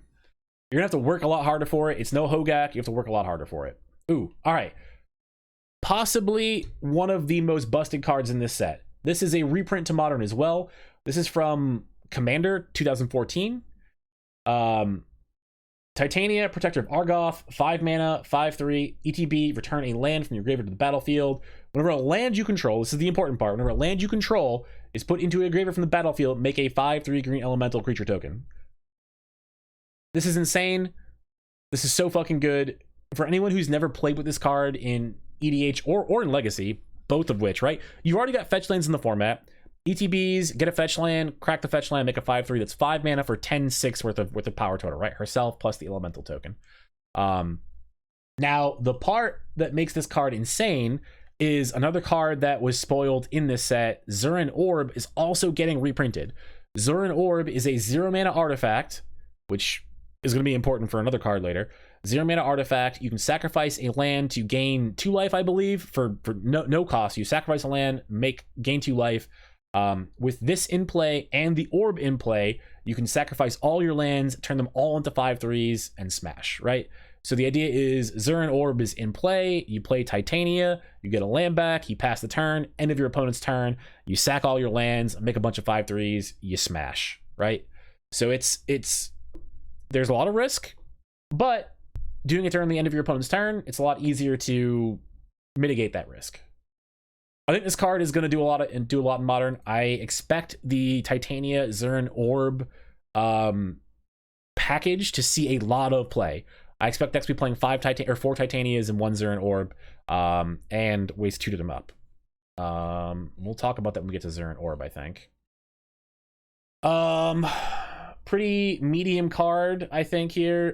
Torok, Dread Cantor, legendary creature, 2 mana with kicker, black, pro white. Whenever an opponent discards a card, put a +1/+1 counter on him. Enters the battlefield. If it was kicked, target opponent discards 2 cards at random. So 2 mana, he's a 2/1 with pro white. Pretty boring. At 4 mana, he is a 2 mana 2/1. Your opponent discards 2 cards at random. And you get 2+1/+1 counters on them. So you get up with the 4/3. So 4 mana, 4/3, they discard 2 at random. That's pretty good. That's good, right? I just don't think that's what you want to be doing on turn 4 in most games of Modern. Now, the one thing that I will say about this guy is because he has Kicker and is a 2 mana spell, you can play him in Lurrus. So all of the Lurrus decks that exist in Modern right now, like Lurrus Death Shadow, there's like some Lurrus Blitz decks, whatever the fuck. Like if you are playing Lurrus and you're playing double black to play your Lurrus and not double white, you can play this card in that deck, and it's a scalable threat. Play it, whatever, doesn't matter. Doesn't do a whole lot as a 2 mana 2/1 with pro white, but later in the game when you're getting it back with Lurrus, you're spending 4 mana because you've got extra mana at this point of the game, right? You've already got your Lurrus back. You put your Lurrus in play. You're grinding. You're fucking grinding. You're grinding. You're grinding. Play this. Your opponent might have no cards left, but fuck it. I don't know. I'm not super excited about this one. I think it's a cool card. It's a cool design. I don't see a lot of homes for it, so I'm not gonna make any more comments about it. All right, we're getting into the rares. We've escaped all of the mythics. We are at the first rare. It is an artifact creature, Academy Manufacturer. If you would create a clue, food, or treasure token, instead create one of each. It's a 3 mana 1/3. I have nothing to say. I don't think this is Modern playable. I think people will have fun with it, but it's not. I don't think we're in the realm of Modern. I'm gonna go a little bit faster through some of these cards I don't think are super impactful to anything in Modern. So if I skip over something and you have something to say about it, yell and I will roll back. Can you cast the Kicker with Lurrus? Yes, you can cast the Kicker with Lurrus. The Kicker is an additional cost, not an alternative cost. So you're good. You cast him with the Lurrus ability as your 1 card for the turn, and then you get the option to pay the additional Kicker as you're casting the spell. So 100%, you're good to go. Kicker does not change the CMC of the card either, so you still would be within the CMC requirements for the card. All right, here is the other one of the other Green Storm payoffs. Eve, I don't know how to say it. Progenitor Ooze. It is 2 green. Has Storm. Eve Predator Ooze isn't legendary as long as it's a token. Enters the battlefield with a +1/+1 counter on it for each other ooze you control. All right, so this is a weird card. This is a permanent with Storm. This is weird because this is the only permanent we've ever seen that has Storm. When you cast this spell, copy it for each spell cast before it this turn, just like Storm. All of the copies become tokens. So the tokens aren't legendary because of its static ability. It says it isn't legendary as long as it's a token. And it ETBs with a +1/+1 counter on it for each other ooze you control. So let's assume you played 2 spells. Let's say it's like we went like Desperate Ritual, Manamorphose, Eve, right? We did that. We're playing this 5 mana spell. That's 3 spells we've cast. We're gonna get 2 additional copies. The copies will come into play first. First copy will come in, 2/2. Second copy will come in, 3/3. Third copy will come in. It'll be a 4/4. So you got 4, 7, 9 total power worth of creatures across 3 bodies. Kinda not super exciting. It's kind of like a really bad Empty the Warrens, right? You're gonna be playing green. It's a lot of green mana. There's not green rituals, so you got to work pretty hard to do this. Now again, I think there's a couple cards that supplement this later. We're gonna get towards those in a sec. Those are further down, so we're not gonna think too much about this right now. Just know, weird fucking card. It goes with the dinosaur we saw earlier that gets cheaper for each spell you cast before it in the turn. I think there's a deck that plays both of those somewhere and is kind of more like a stompy zoo deck. Arid Mesa. We have another reprint. This is going to be in the reprint slot in the packs. We got all of the fetch lands, all the enemy fetch lands. All these Zendikar ones have finally been reprinted. They're in this set. They're going for $35. I don't expect these to go down a lot. These packs are expensive. There's old border versions of these, which are going for about 56. Oh, no. There's no price on these right now. I don't know what these are going for. I'm not gonna worry about it. And extended border. So there's 3 different arts for the Arid Maces. You can open a lot of Arid Maces. Asmora Namar Decadestinacul Dakar. Close enough.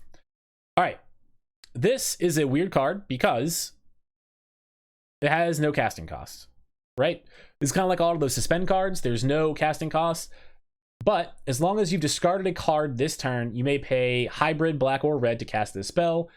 Enters the battlefield, search the library for a card named the Underworld Cookbook, reveal it, put it into your hand, shuffle, sack 2 foods, target creature deals 6 damage to itself. I don't respect merfolk and never will. Yeah, fuck merfolk. No one cares about merfolk. We're over it. This card is weird. It's kind of like giving madness to another card you've discarded from your hand, right? It's like if you like discarded a land to Burning Inquiry or something, you can now play this for it's like it's kind of pseudo madness cost, I'll say. It's not quite madness. It's similar in functionality, right? You discard something else to make this castable at that cost, at a cheap cost. It's a 1 mana 3/3. You go get a card. You go get to get one specific card, so it does come with a draw a card stacked onto it. But yeah, I don't know. I don't know what this will do. Sack 2 foods, target creature deals 6 damage to itself. We'll get to the other card later. Actually, you know what? Here, we'll pull this card up now. Just kidding. This is the card that you go and get. It is a 1 mana artifact. You tap it, discard a card, create a food, which synergizes with her. 4 mana, tap it, sack it, return target creature from your graveyard to your hand. This seems like it's more of like a limited setup. I don't really know what to make of this. Maybe there's a madness deck in the format with some of the new cards that got printed. I don't know that that's necessarily true. I don't fucking know. I don't know what to think about this. If there's a madness deck, this is not the card that I'm thinking about playing in that deck. However, should this become playable, if you can find a way to keep foods churning out, target creature deals 6 damage to itself, that's a pretty good way to keep the board clear for a bunch of shitty creatures, you know? So. Alright, Bloodbraid Marauder. This is a throwback to Bloodbraid Elf. It's a human berserker instead of elf berserker. Bloodbraid Marauder can't block. This spell has Cascade as long as there are 4 more card types in your graveyard. There's probably something broken you can do with this. What that broken is, I don't know. I assume that this would be something you'd play with all of the other like all the other Cascade, not the Cascade, the other suspend cards, the suspend cards that have no casting cost in your deck.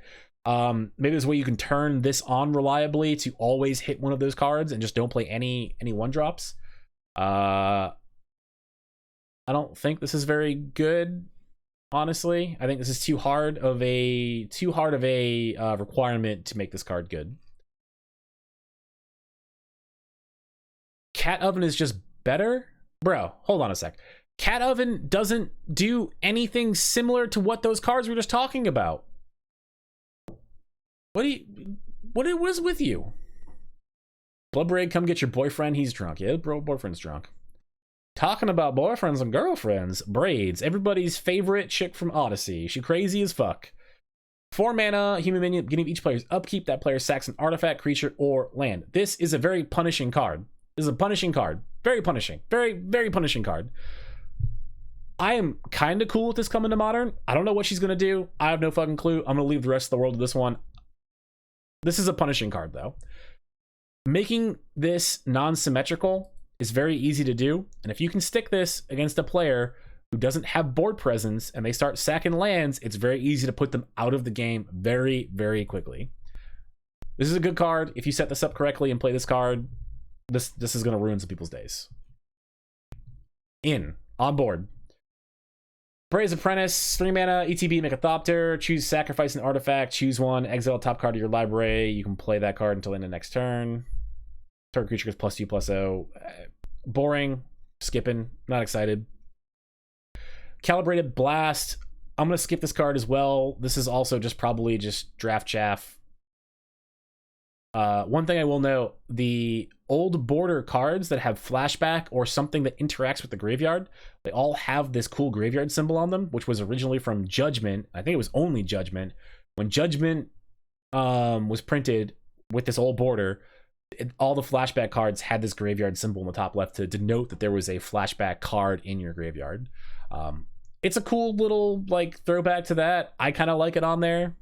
Some people might not like it, but more than flashback has that symbol on it in this set, which is something to notice. Karth, ETB. When Karth enters the battlefield or a planeswalker you control dies, the top 7 cards of your library, reveal a planeswalker card from the moment and put it into your hand. For the rest on the bottom in a random order. Planeswalker loyalty abilities you activate cost an additional 1 to activate. What this means is that your planeswalkers get an additional loyalty, or with any plus ability that they do, or any minus ability cost 1 less to activate. So his ability, super fucking unique, super cool. This is probably going to be an EDH card. I'm not going to think too much about this for Modern.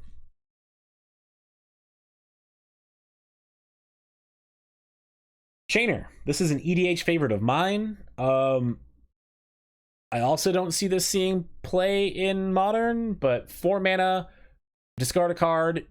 So 4 mana is a creature. You can discard a card. You may cast a creature spell from your graveyard this turn. Activate this ability only once each turn. Whenever a non-token creature enters the battlefield under your control, if it didn't cast it from your hand, it gains haste until your next turn. This is a very cool card. It's very unique. You discard the card that you want to cast, or discard a land and play a creature from your graveyard. I like this quite a bit. I don't know what you do with this in Modern. That's all I got. It's the end of the conversation. Chance encounter, reprint to Modern. If you play a coin flip deck, you can win if you've got 10 or more coin flips that you've won, and you win during your Axe upkeep. I don't know what's happening here, but all right. Chef's Kiss.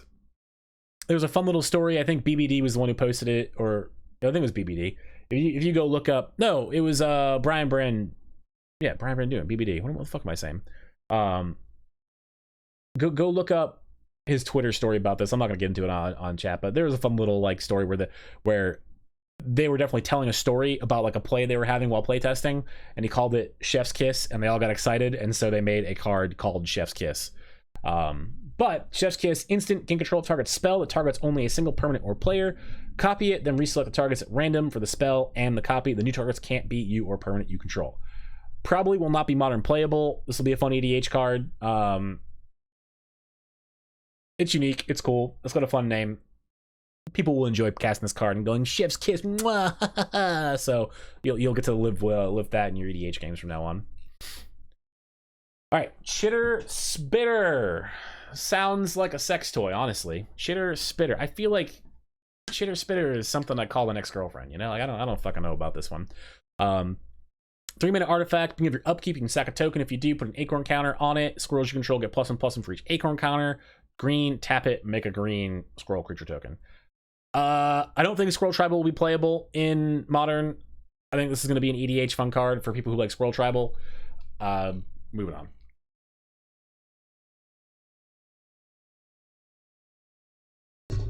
All right, Flapjack has a favorite card in this one.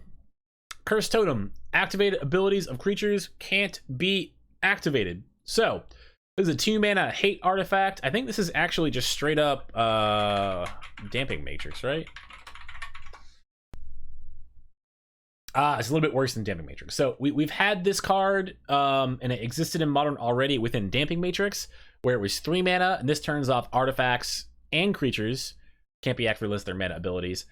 This just turns off all activated abilities of creatures, period. So this also turns off mana abilities. So that is a good distinction to make here. This turns off birds abilities to make mana. You stop Walking Ballista from removing counters. You stop Heliod from giving Walking Ballista lifelink. You stop Devoted Druid from putting counters on it or for tapping for mana. So this card is good. I think this card will definitely see some sideboard play. Yeah, that's it. It's a sideboard card. It's a cool sideboard card. It's a good tool to have. They're $12 apparently. I wouldn't pay $12. These should drop like a rock. These should end up being pretty cheap. Ooh, all right, this is a good one. All right, this is probably one of the better rares in the set, if not the best rare in the set. This card is pushed. This card is busted. I love this card. The flavor is amazing. The card text is amazing. Everything about this card is fucking sweet. And we're gonna actually scroll down to the old border version, right? And we'll look at the old border version. We're gonna stare at the old border version for this one. Here we go. All right, card is called Damn. Sorcery, black. Destroy target creature. A creature destroyed this way can't be regenerated. Overload, 2 white. Overload is cast spell for overload cost. If you do, replace all instances of target with each, so you just blow up all creatures. You turn it into a Wrath of God. This card is so fucking good. All right. So if you think about Esper control decks, you think about blue-white control decks, they have played multiple copies of Supreme Verdicts, Wrath of Gods, whatever the fuck have you, in the past. This card just straight up replaces those with the upside of being able to be cast for 2 mana to destroy a single target creature. I don't know if there are any control players in the chat, but how many times have you been playing control and you've been stuck with a 4 mana board wipe? It is turn 3. You're going to die to one stupid, dumb motherfucking threat that your opponent has put onto the table, or it's going to do too much damage for that Wrath of God to keep up. This is how you keep parity. This is how you just play 4 fucking Wrath of Gods in every single one of your black-white decks, and you just get excited. This card is amazing. This is going to be a slam dunk card in Modern. The only knock against it is that the single target removal portion is sorcery speed. That sucks, but the upside of this, like, the way I look at this card is it is Wrath of God with a very, very, very good upside to being cast when you don't want to spend 4 mana for a Wrath of God, or can't spend 4 mana for a Wrath of God. Now, what I will say is this is going to fuck with mana bases, because you need to be able to make double black and double white while playing this card. Or maybe double white is an afterthought and you just play this card being able to make double black. So right now, the Esper control decks that are in Modern are very, very blue and black heavy. They're pretty much blue and black with a splash of white. They're very, very light on their white cards. That being said, they're only playing like 1 Supreme Verdict at most right now, because they can't really afford to make double white consistently on turn 4. But this card doesn't require you to have double white on turn 4. You can still kill things double black. So this card is fucking tits up. This card is great. Probably my most excited card for in the set, just because of how flexible this card is and what this card does. And the best part is, look at the art. The art is a reference to Damnation and to Wrath of God. Look at all these things happening. Look at how flavorful and cool this card is. I really want to get me some old border versions of this. I don't want the extended border. That doesn't seem very good to me. But the old border version of this is so good. This card is fucking amazing. All right, here is one more card that I think is quite good, and it's also in black. This is Dothai Voidwalker, double black for a Dothai Rogue. This has Shadow. There are not many things with Shadow in Modern. This is going to be one of the few. This creature can block or be blocked by only creatures with Shadow. So it's essentially super evasion, but it can't block. It's pretty much what this card says. This is it cannot be blocked or cannot block itself. The card we put into an opponent's graveyard from anywhere, exile it with a void counter on it. Instead, exile it with a void counter on it, right? So this is a big deal because cards will not get dice triggers. They will not go to graveyards to trigger other things. They will just go to exile. This is not a delayed trigger. You just exile it instead. It's a rest in peace for your opponent's graveyard only. It doesn't exile things that comes into play, but it keeps things from going into the graveyard. This is very good. Now, what makes this even better is the next ability, which is tap it, sacrifice the Dothai Voidwalker, choose an exiled card an opponent owns with a void counter on it. You may play it this turn without paying its mana cost. That's fucking huge. You can just fuck with your opponent, play this, like, not paying any mana for the ability is so good. And the best part, because of the way that you exile this and put void counters on it, specifically you put a void counter on it, this card references cards with void counters on them. So even if your first Dothai Voidwalker dies after getting a bunch of cards like to go to exile, the second, third, fourth Dothai Voidwalker will have access to all those same cards. So I think this card is very good. I don't know what deck wants this in the main deck, but any deck that wants to be attacking and is in black, so stuff like Death Shadow, right? I think this is a very easy card to play in the sideboard of like stuff like Death Shadow, where like maybe you would have played some bad graveyard interaction before. Being able to attack. I'm sure there's probably something better that this is just me just yelling out things to the fucking void here. But this card is good. I think it's a great card. I think a lot of decks are going to end up wanting to play something like this. Dermo Taxi. This is the weirdest and most morbid fucking card. So, Dermo Taxi, like taxidermy, get it? Ha ha ha ha. It is a 2-mana artifact vehicle. Imprint. When it comes into play, exile a creature from a graveyard, not just your graveyard, a graveyard, anyone's graveyard. Tap to untap creatures you control until end of turn. Dermo Taxi becomes a copy of the imprinted card, except it's a vehicle artifact in addition to its other types, right? So this card is actually kind of bonkers. There's probably some weird like Vengevine shell that wants to play this. Maybe you play it just to eat cards out of your opponent's graveyard and then turn your things like there's a lot going on with this card. I can't begin to tell you what the shell is, but in my head, I think that you start playing something like Stitcher Supplier and Secret Keepers as a way to fill your yard up and have 2 creatures to crew this. You put this into play as a copy of some imprinted card, where the fuck it is, and you go to fuck town, right? It's kind of a reanimation spell that gets around a lot of creature removal a little bit because you require creatures to activate it, not quite as much, but it gets around some creature removal. And you don't get the ETB effect, but you get like the attack trigger. So like there's some shenanigans here. Somebody will find a way to make this a little bit silly. I don't think it'll be busted, but it'll be a little silly. Elephants are also pachyderms. Oh yeah, that's true too. I didn't think about that with the art. Yeah, so the art is literally it is a husk of a mammoth. They turned a mammoth into a taxi, and they're driving the it's just a weird fucking card. They had a lot of fun making this card. That's all I gotta say. I think this card is playable. I think it requires some innovation. I don't have that innovation, but someone's gonna break it. Diamond Lion. This card is garbage. This card is bad. This is a shitty version of Lion's Eye Diamond. Diamond Lion, get it? Haha. There's a 2-mana 2/2 cat. Tap it, discard your hand, sacrifice the diamond, add 3 mana of any one color, activate only as an instant. This last line of text is basically on there as a joke because of when the original Lion's Eye Diamond was in play, you had instants and interrupts, which operate at different speeds. In Modern Magic, they're all instants. This was heavy-handed, I thought, but this is going to confuse a lot of players. Mad Max, that's bait. Well, that didn't play. Oh yeah, no. I'm not really sure if this card is bait. This card is just bad. The biggest reason why this card is bad: Lion's Eye Diamond costs 0. First off, you can put Lion's Eye Diamond into play. You can tap Lion's Eye Diamond the turn it comes into play. If you spend 2 mana on a Diamond Lion, you cannot tap it, discard your hand, and make 3 mana of any one color at the same turn. So therefore, this card is bad. It's got Summoning Sickness. It is not good. This is a bad card. I don't expect this card to see any play. Next.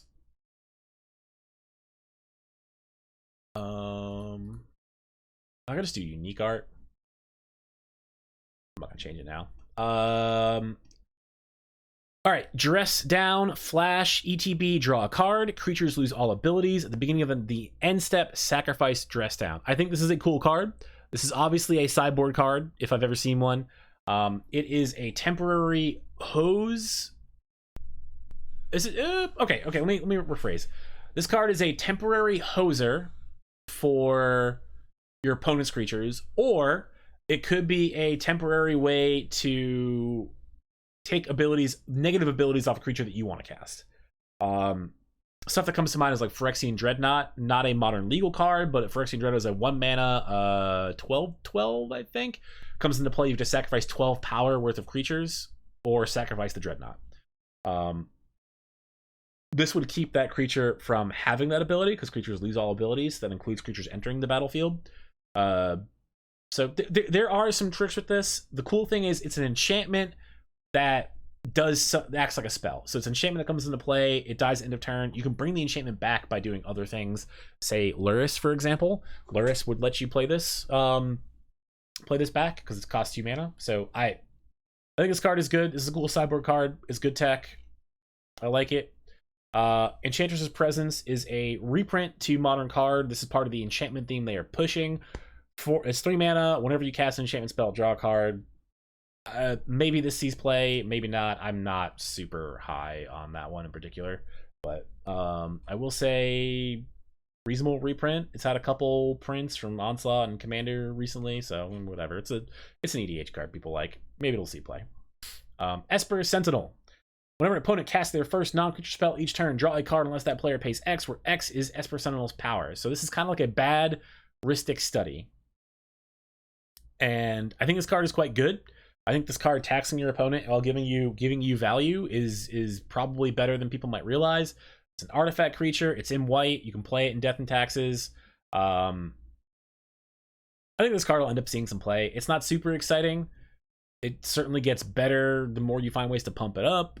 But I don't expect to see a shitload of play. The Urza land wouldn't draw a card that way, right? Because it was played and not cast. Urza land wouldn't draw a card that way, right? Because it's played and not cast. Oh, yes, that is correct. You do not cast lands, you play lands. They do not get cast. They do not go on Z. So so it's a land, not a spell. I might have to double check some rules text, but I Dryad Arbor operates the same way. It's a special action. It's not casting a spell. It does not use the stack. It's a special action. You put it right into play. Urza Saga should work the exact same way. Fire and Ice. This is another reprint to modern. It's a split card. You cannot cast both sides.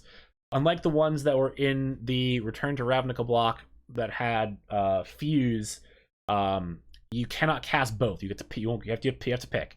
You only get one half or the other when you cast this. So fire, 2 damage divided as you choose among 1 or 2 targets. Ice, tap target permanent, draw a card. I think this card is bad in regards to just modern Magic, like not modern in the format, but modern Magic in general. I think this is going to be a pretty medium card to open or to play. Fractured Sanity. I fucking hate this card. It mills. This is a stupid card. I don't think this card is good. I don't think mill is a good strategy.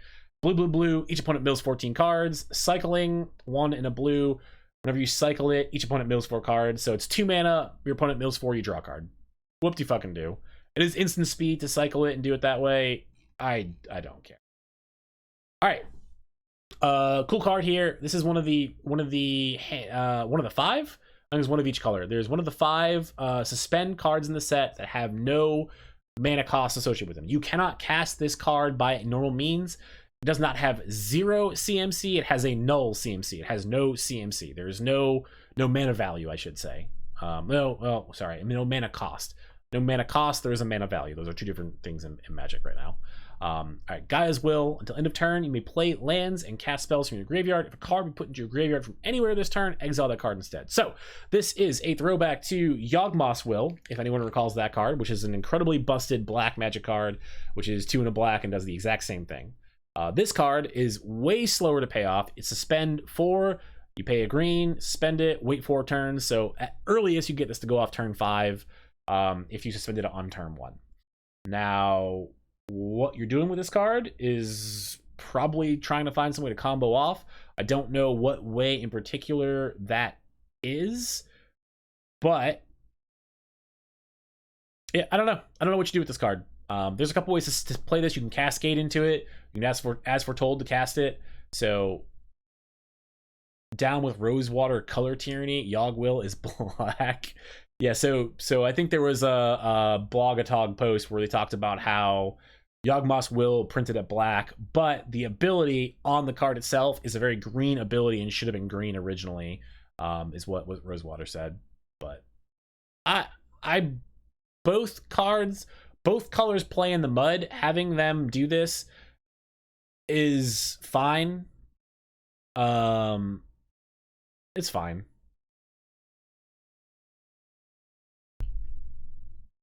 Both colors can do the thing. All right. General Ferris Rokirik. 3 mana, legendary creature, hexproof from monocolored, which is not very good. Hexproof from monocolored basically means he can't be fatal pushed or something. It's not super exciting. Whenever you cast a multicolored spell, create a 4/4 red and white golem artifact creature token. So this is pretty cool because if you have this in play and you have stuff like Manamorphose or Burning Tree Emissary, you can just go Burning Tree or Manamorphose, Burning Tree, Manamorphose, you just fucking chain and you make a 4/4 dude for each time you do this, right? I think you're working very, very hard to get to this point where you can do this, but if you've got a deck that wants to be doing all these things anyways and you play General Ferris, there's a payoff, right? Or a little bit of a payoff. The other card that might like trickle into a strategy like this is that Scion of Draco we talked about earlier. That would give this guy first strike and lifelink. Whatever. But like you're already playing 5 colors to play Draco on turn 2, play this guy turn 3, turn 4, make a bunch of 4/4s.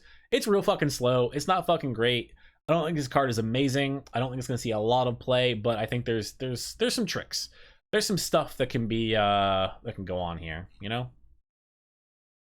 All right, another suspend card. This is another one that has no mana cost. You cannot cast this normally. You can suspend for double red with 3.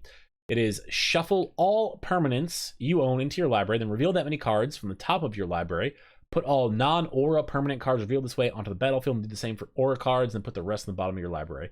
So I think it's World Purge, whatever the fuck it is. There's a red card that does this exact same thing, but you hard cast it and it costs like 10 mana.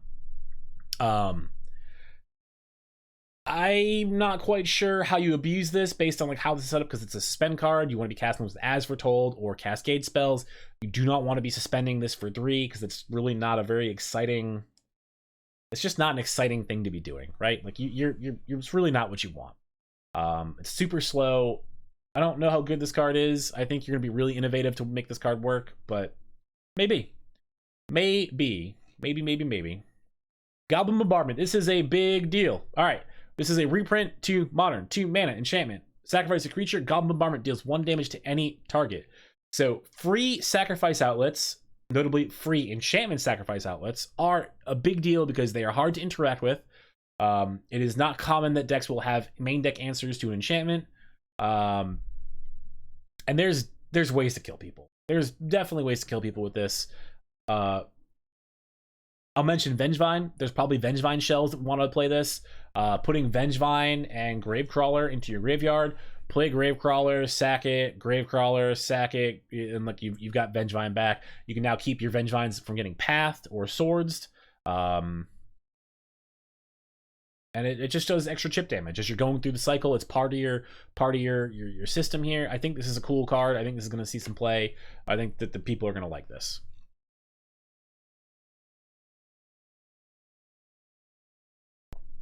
Harmonic Prodigy. 2 mana for a 1/3 prowess. If an ability of a shaman or another wizard you control triggers, the ability triggers an additional time.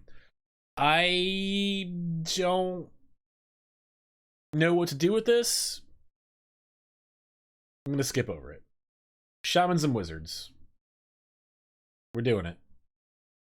It's got prowess, so I'll take it back. I guess you could play this in the prowess decks, right? Every single prowess trigger goes off twice with this in play, so your dudes get bigger even faster, and it is a relatively cheap prowess creature. However, this one's a ground pounder. I think that deck already has enough creatures. I don't think it wants another 2-drop. So I don't know where this card slots into. I don't know where it goes. All right. One of the MV fucking P's of this set. This card is so fucking good. Noble Hierarch is what this card is based off of. This is Ignoble Hierarch. Green, same cost as Noble Hierarch. It's a Goblin Shaman, totally different creature types. Better creature types. Goblins are better. It's got Exalted, just like Noble Hierarch, but the big difference is this makes Jund mana, makes black, red, green. This card is fucking nuts. This card is insane. I think there'll be some aggro Jund decks where this comes into play and it lets you power out 3-drops and 4-drops ahead of curve, and just keeps your creatures also ahead of curve because your Goyfs are bigger than their Goyfs. Your fucking Bloodbraid Elves are 4/3s. Punching for 4 versus 3 is a much bigger deal for your clock. Big fan. This card is huge. This card is a big deal. This will see play. 100% this card's going to see a lot of play. Additionally, we have 2 Hierarchs. You could play 8 Hierarchs in a deck. I don't know why you're doing this or what you're doing with it, but you're powering stuff out. I'd play this over Bop and Ponza. Let your elves attack as 2/2s, bro. I'd play this over Bop in any fucking deck. What are you talking about? There is very few decks where I'll play a Birds of Paradise over this card. Very few. All right. Inevitable Betrayal this is actually one of the new suspend cards from this set that I think is actually really fucking good. So again, has no mana cost. You cannot cast this like a normal way. You can pay 3, suspend it, spend 3, it'll come off on turn 7. Not really that great, right? 4, 5, 6. It'll come off on turn 6. I'm sorry. If you suspend it on 3. So pretty medium speed. It's not fast. It's not super slow, but it's, if you drew this card off the top of your deck and you were hellbent, you're gonna have a bad time. But search target opponent's library for a creature card and put that card onto the battlefield under your control. Then that player shuffles. This is a bribery. There are very few decks in Modern where your opponents don't have creatures that you would be okay stealing, right? So I think that there is a Cascade As Foretold deck where people are just gonna be playing As Foretold and pumping this out, or casting Shardless Agent or Bloodbraid Elf into these things. This card is good. It's a bribery. It's a bribery that you can cascade into relatively early because you have Shardless Agent in the game of Magic. I think this card is good. I am excited for this card. I think this is going to see some play.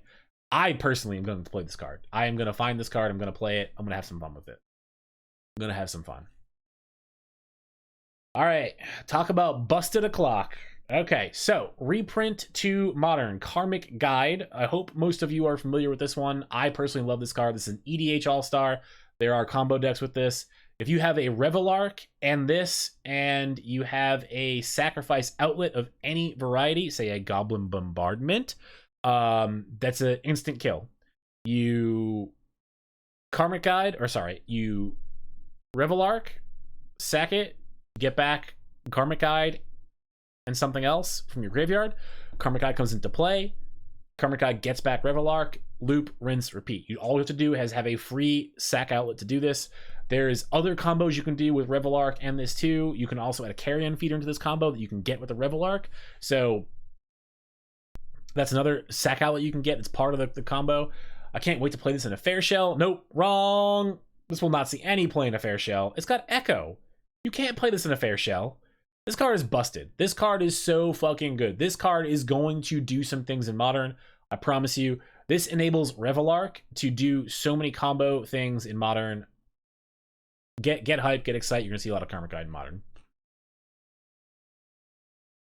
Lonus Cryptozoologist. Legendary creature, Snake Elf Scout. Whenever another non-token creature enters the battlefield under your control, investigate. So already, without even looking at the other ability this thing has, this is kind of a unique effect.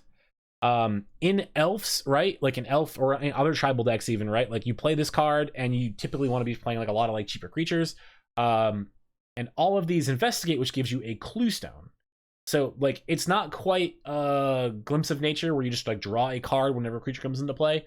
It's not quite that good, but this is still pretty fucking high on my list of good cards. I think this is a cool card for some of these decks to have to generate card value at a pretty low cost. Tap, you can sacrifice X clues. Her opponent reveals the top X cards of their library. You put a non-land permanent with mana value X or less among them onto the battle under your control. That player puts the rest on the bottom of their library in a random order. You really don't have to sacrifice many clues to really guarantee you're going to get something with this, you know? Most decks, if you sacrifice 3 clues, you can get any permanent that's in their deck. Now, granted, they have to be in the top 3 cards. There could just be a bunch of lands and spells, and you might get fucked. So, like, the tap ability on this is kind of just like fluff. You would use this for like clues that you don't have mana to crack, basically. You know, try to see if you can get some free value out of it. I like this card. I think some elf decks might pick this up. Ooh, Magus of the Bridge. So the Maguses are a cycle of cards that are callbacks to older, overpowered, banned cards that have existed in Magic. This one in particular is for Bridge from Below, which got banned during Hogak's reign. It is triple black, just like Bridge from Below, which you would never want to cast anyways, but triple black human wizard. Whenever a non-token creature is put into your graveyard from the battlefield, create a 2/2 black zombie creature token. Whenever a creature is put into an opponent's graveyard from the battlefield, exile Magus of the Bridge. The weird thing about this is, unlike Bridge from Below, you don't want to mill this card and put it in your graveyard. You want to hard cast this card and then start doing some shenanigans, right? Now, again, go back to Goblin Bombardment and Gravecrawler and Vengevine, and I think that there's some ways to make this card quite good. How good you make it, I could not tell you. I don't know if this is really that main deckable, but I think this card is powerful. I think this card could see some play. You don't have to make many 2/2 zombies to try to end the game that way, right? Like, you can really just make a handful 2/3 zombies in one turn, and you very well will be at a point of the game where you want to be and get some shit going. The upside too is, like, he just is a 3-mana 4/4. So, like, if you can cast this card, a 3-mana 4/4 is not the least playable thing we've ever seen in Modern. It's 3-mana 4/4 is pretty bad by current Modern standards, but because of, like, the effect here, I expect us to see play in something with Gravecrawler. I very much expect to see a Gravecrawler and Goblin Bombardment or Carrion Feeder deck come together with this as part of the deck. We'll see what happens. Marsh Flats, we got some more fetch land reprints. So we're going to see all the enemy ones. You curve the Shadow guy into this guy, he never gets exiled. Oh, the Dothai guy we showed earlier. You're correct, but I don't know that I want to. Maybe it was like a mono black deck where that's a thing. You could be onto something. I don't think you've got to work so hard to protect that guy, because most people can't just kill their creatures all willy-nilly, right? Like, they can't just kill their stuff at will. All right. This card I really don't like that much. Master of Death, 1 blue black. Enters the battlefield, surveil 2. Beginning of your upkeep, if Master of Death is in your graveyard, you may pay 1 life. If you do, return it to your hand. Returning cards from my graveyard to my hand is pretty boring. I don't have a lot else to say with this. There's no Dredge deck that wants this. I don't know. For anyone who knows me, I love Squee, Goblin Nabob. And Goblin Nabob kind of has, at the beginning of your upkeep, if it's in your graveyard, return it to your hand. It skips over the pay 1 life thing. Now, granted, Squee is only a 3-mana 1/1, not a 3-mana 3/1 that surveils when it comes into play. So, like, maybe this card is better than that, but I can just get back Squeeze and discard them to something. So, again, I don't know. Misty, we got ourselves another reprint. Let's see if the price comes down on these babies. Moderation. So this is a one-sided nerf. This card is going to be hard to get value out of, but moderation, 1 white and a blue for an enchantment. You can't cast more than 1 spell each turn. There's an enchantment that says that you have been arcane laboratoried or rule of laud. You cannot cast more than 1 spell each turn. That is a harsh penalty. But whenever you cast a spell, draw a card.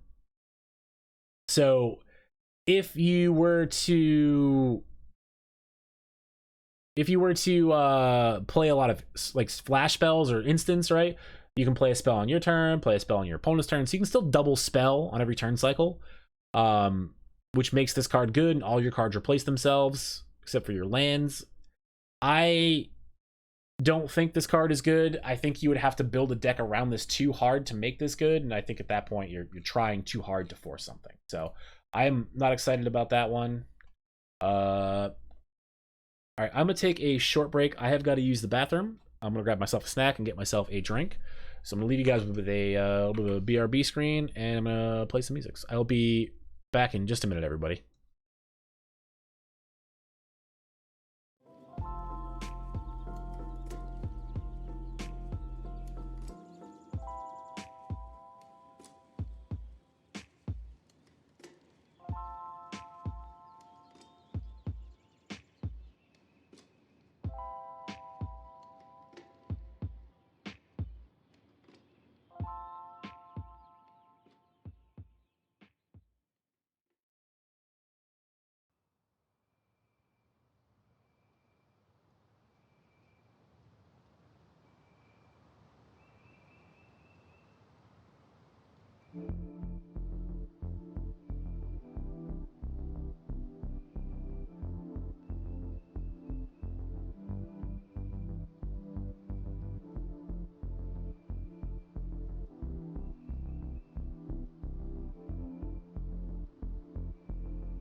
All right, we're back.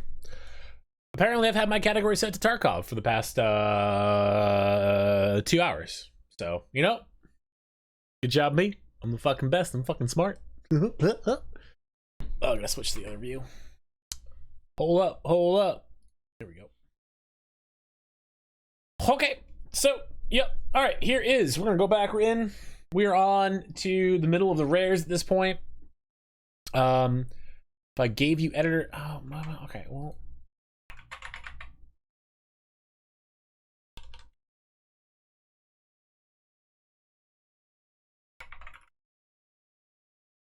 I don't know how the fuck. I don't know how I do that. Block you? I can whisper you? I can update your nickname. Roles manager. I'll make you an editor right now if I can figure it the fuck out. There we go. You're an editor now. I did it.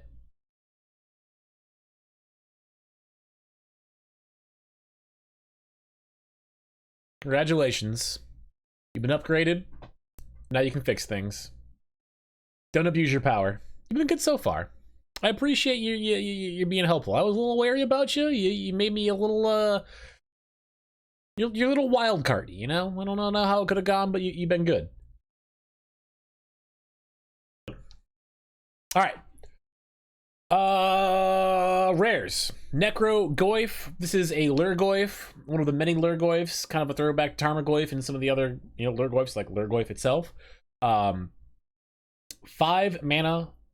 Necrogoyf's power is equal to the number of creature cards in all graveyards. So its power is the number of creature cards in all graveyards. Its toughness is 4.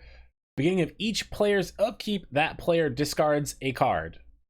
It also has a madness cost of 3. So, certainly not a bad card.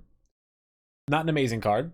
The fact that it makes your opponent discard a card first, I think is a big deal. Also, obviously, it's a madness card, so it probably goes in some sort of madness deck, right?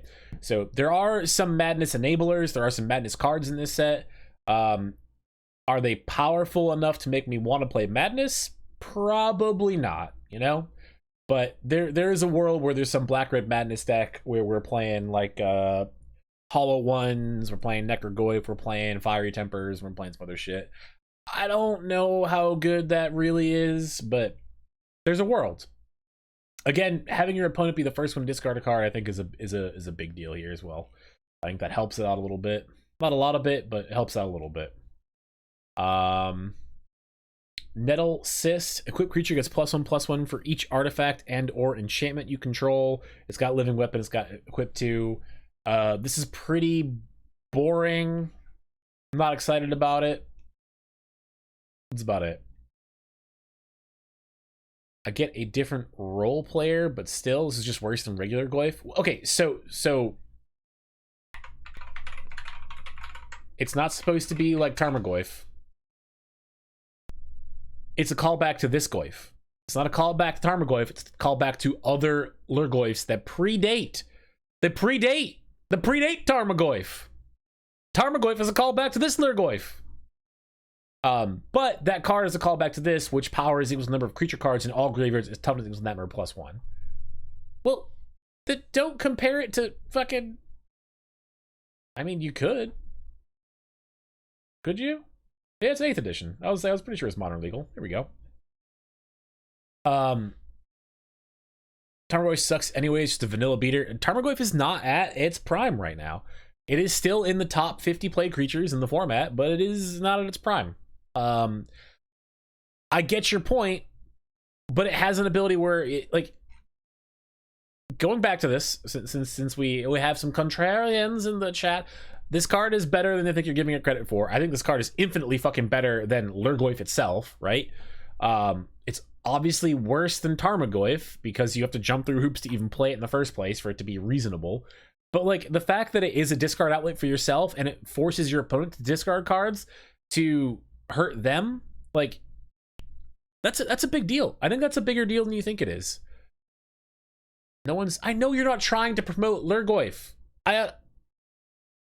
Triggers. Moving on. Nevin Nearl's disc. I forget what the Larry Nevin Larry Niven is the guy this is named after. 4 mana for an artifact, comes into play tapped. 1, tap it, destroy all artifacts, creatures, and enchantments. I honestly don't think this is bad. I think this actually could be playable in Modern. I think there's a world in which maybe we want this. I don't know what that world is. I don't know what you're doing with this, but being able to put this into play, pay 1 mana, tap it, destroy all artifacts, creatures, and enchantments at instant speed is a big deal, right? Like, obviously, there's a very high cost. You pay for, you play it, you can't use it the turn it comes into play. But it's interesting. There's some interesting stuff. You don't know it's me. What's up? Thank you for the follow. Been a long time. Who is it? If I don't know who it is, who are you? How long's it been exactly? Whoever you are, I hope you're doing well. Unless I find out you're somebody I don't like, in which case, eat shit and die. You know, I don't know yet. It's up in the air. It really could go either way. Recur it with Dakin? Yeah, maybe. It doesn't kill planeswalkers. Put you in my video. Wait, are you the Toes guy? You change your name or something? You a different guy? Oh, I remember this.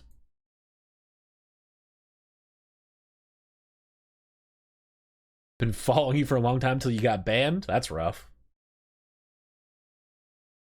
Wait, are you the I Like Toes guy, or are you a different guy? I don't remember being in somebody else's video.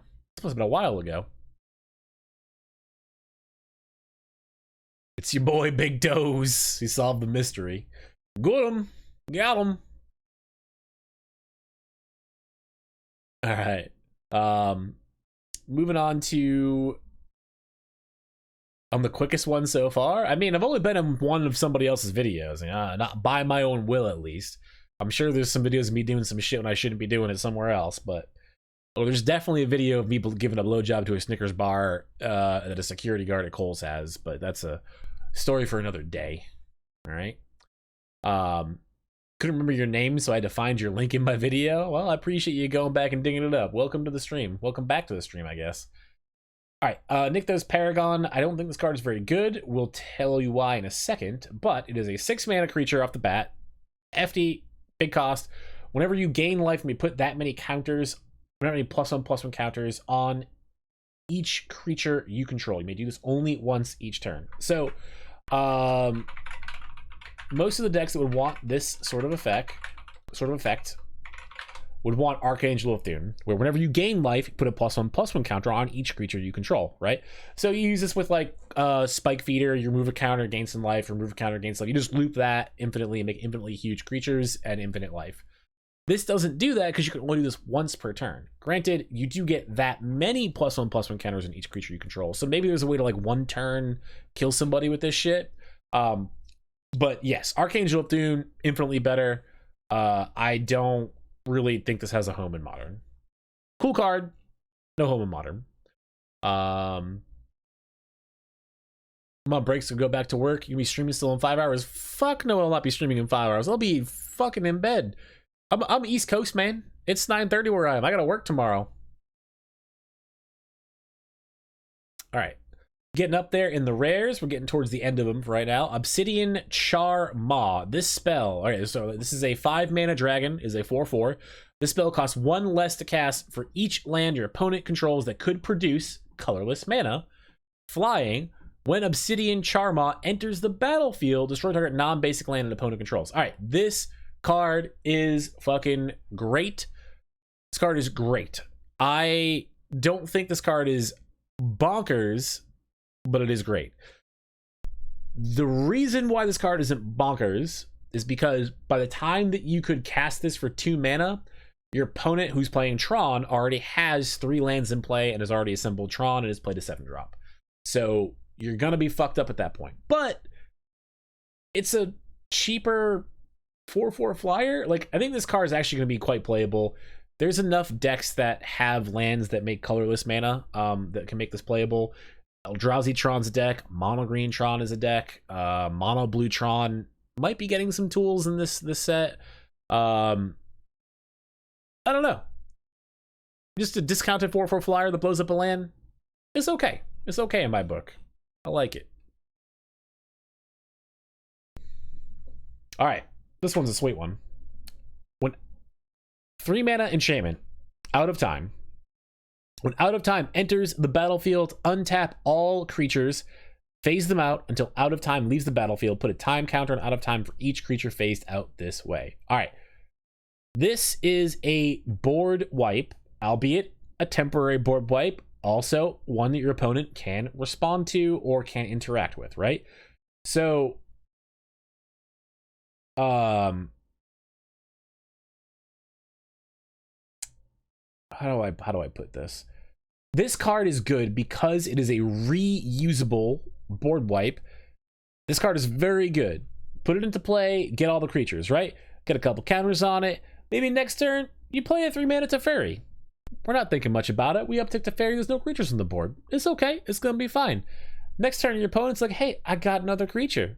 It's in play, bitch. You're like, oh man, shucks, I wish my Out of Time was in my hand. And then you're like, oh wait, I'll use this Teferi to bounce my Out of Time and then put it back into play and get all the creatures now. And then re-up all the vanishing counters. You don't need many counters on this thing for it to last till the end of the game, right? Like if you hit 4 creatures, which is a feat, it will be hard to hit 4 creatures in most games in Modern, right? But hitting 4 creatures, they're out of the way for 4 more additional turns past the turn that you're currently at, right? So you essentially have 5 turns of freedom without those creatures. It's so good.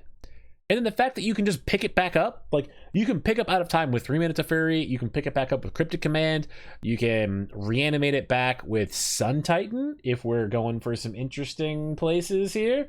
If you have a Sun Titan that you stick under Out of Time, when Out of Time, oh no, it doesn't ETB because of Vanishing. That doesn't quite work, but the Sun Titan would get to attack, and it wouldn't be summoning 6, so it would still kind of sort of work. Sun Titan shenanigans still do work with this. There's a lot of tricks here. I love it. I like it. It's a good setup. The part that makes it fragile is the fact that your opponents can blow it up. If your opponent is a mono green elf deck and they board an Reclamation Sage, they can blow it up very easily. A lot of these like creature decks have ways to answer this and in a creature form. So pretty cool card. I love the old border on this card. This is a beautiful card. I love it. So good. Very excited. Our card's gonna be good. Oh, this is the card that I am the most hyped about in this entire set. Patriarch's Bidding is a key card of my childhood Magic deck. I started playing Magic in about 7th edition. Onslaught block brought about some of the most busted fucking things I've ever had in my life. We had Patriarch's Bidding and we had Goblin Tribal. And in Goblin Tribal, you had Skirk Prospector and Skirk and Goblin Sledder. And you had Goblin Sharpshooter. So what you would do is you'd put a bunch of goblins in play. You'd sack them all to the Skirk Prospector or the Sledder. You'd punch your opponent. You'd play Patriarch's Bidding. You put it all back into play, and you'd just fucking kill them with Sharpshooter. It was amazing. So for anyone who doesn't know what this card does, and we're gonna look at the old printing because this art's just fucking great. I don't know what's happening. That's the Cabal Patriarch, and he's just summoning some tentacle monsters. Who the fuck knows? We don't know what's happening. This card, chef's kiss. This is the chef's kiss of the fucking set. I love it. I'm waiting for this for all my life. 5-mana sorcery. Each player chooses a creature type. Each player returns all creature cards of a type chosen this way from the graveyard to the battlefield. Boom. End of story. Clean. Each player gets a choice. All the creature cards of the chosen choice, they come right into play. So obviously this is going to be played in some sort of tribal deck that you're playing, or maybe there's some sort of tribal combo that people are gonna be trying to mess with this. My brain immediately again goes to goblins because we have Skirk Prospector. We have Skirk Prospector. We have Sling. What was it? Sling Lieutenant. The goblin that whenever you can sack a goblin, your opponent loses a life and you gain a life.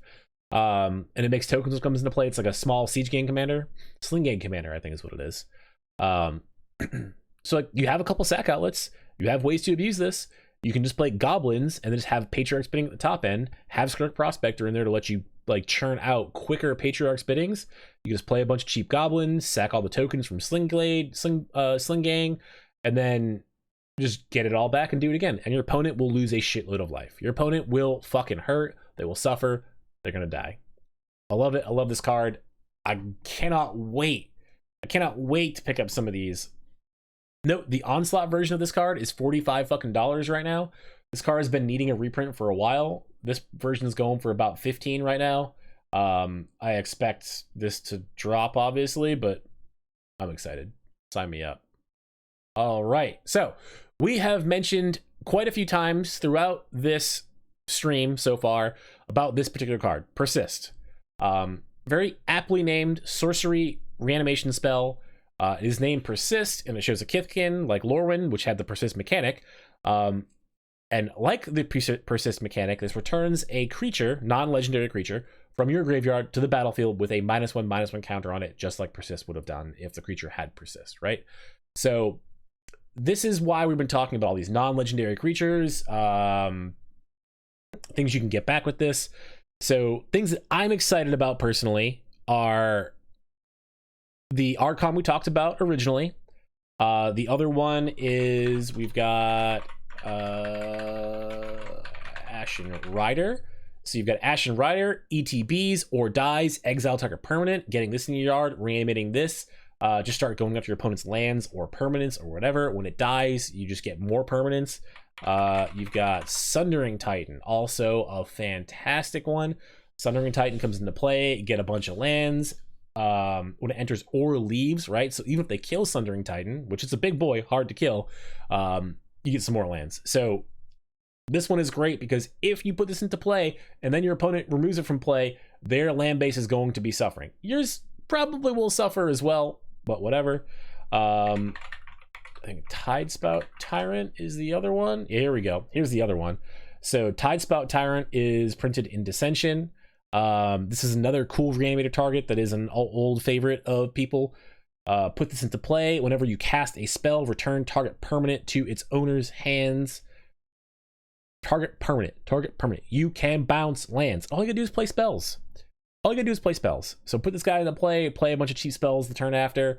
Your opponent's board's been picked up, their land's been picked up, they can't play spells again. Good to go. So I think this card is sweet. This card is fucking fantastic. The other thing that makes this card super good is the evoke creatures we've seen so far. I think there's a lot of value to some of those cards being in decks that might want this Persist card anyways, such as the black guy, Grief. Being able to evoke something, play this, sack it, and then get this back put into play with Persist. It's not like amazing value because the creature will be very small, but you get the extra benefit of getting back up on a card and doing all that stuff. So there's some power in evoking those cards and then getting them back for cheap with something like this. I am super high on this card. I love this card. I love Graveyard Strategies. This card's going to be a banger. Cannot wait. I don't care about this card. This is an EDH card. I'm pretty much going to skip this. This is a throwback to the old Elder Dragons. It's got like the upkeep cost and stuff. We're cool. We're skipping. We're not worried about this. Next.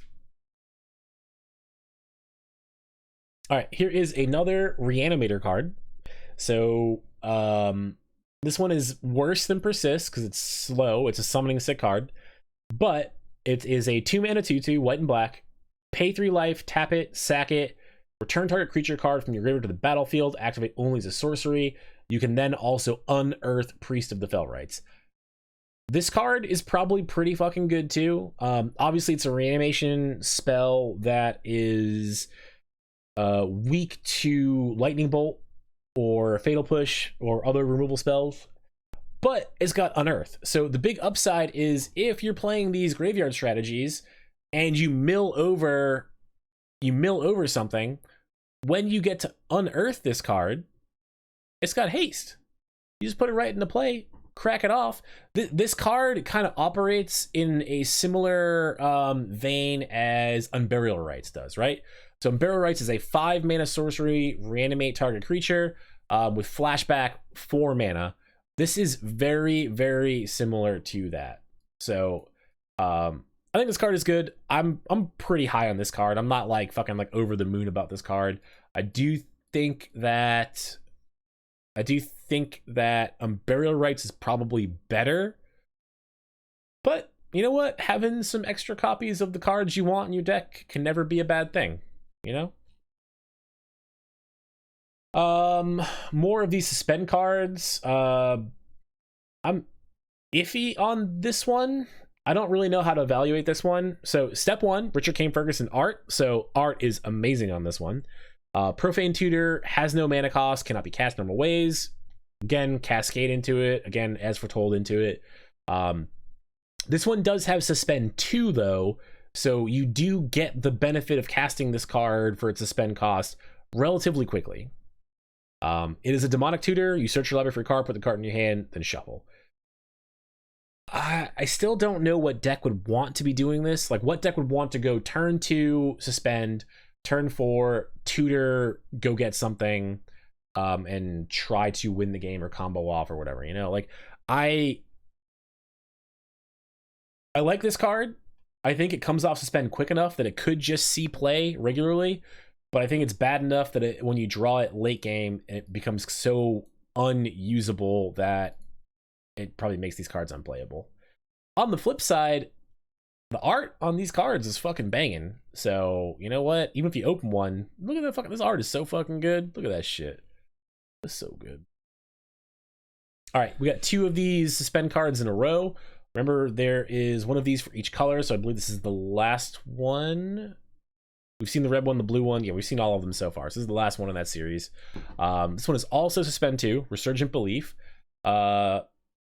Return all enchantment cards from your graveyard to the battlefield. So earlier I was mentioning there was a card that might make Mirari's Wake a little bit more playable. I think this is it. There might be a graveyard-based enchantment strategy based off of this card. Going like turn 2, suspend this, turn 3, commune with the gods, turn 4, Grizzly Salvage with the suspend on the stack. You can put a lot of cards in the yard and just put everything back into play, you know? Certainly, again, it is not the most exciting thing in the world. Or maybe it is. I don't know. You can as foretold into this. I don't think you're going to be cascading into this with the way this card would need to be set up, right? Like, you need to either have very specific enchantments in your graveyard or just critical mass of enchantments that do things in your graveyard. And I don't know what those enchantments necessarily would be, but this is how you do it, you know? This is how you get there. Riptide Laboratory. This is a fucking sweet card. This is an Onslaught card being printed into Modern for the first time. This has seen Legacy play because this is a land that you can pay 2 mana, tap the land, and return a wizard you control to its owner's hand. This lets you bounce Snapcaster. This lets you bounce Venser. And I don't think Vendilion Click is a wizard. Just kidding. Vendilion Click is a wizard as well. You can bounce Vendilion Click and put Vendilion Clicks into play or back into your hand and replay them. So there's just tons of recurable value you get when playing this card. Big fan. I think this card's going to see play. I think that people will be playing some sort of wizard-based tempo or control decks that will utilize this at some point in Modern. All on board. All right, Rise and Shine. Target non-creature artifact you control becomes a 0/0 artifact creature. Put 4+1/+1 counters on each artifact that became a creature this way. It has overload. So the reason why it's phrased that way is so if you overload it, you can turn a bunch of things into 0/0 artifact creatures and then put a bunch of counters on them, right? This is very much like similar to Running with Scissors and Soul Artifact, which is a 2-mana enchantment that you can put on an artifact and turn it into a 5/5 creature. This kind of does something similar, but this puts +1/+1 counters on them instead of setting their base power and toughness to something bigger. So this actually lets you stack those effects. So if you can like use this and install artifact, you can make a 9/9 pretty quickly and smash some people with it. Darksteel Citadel is always a big one for this.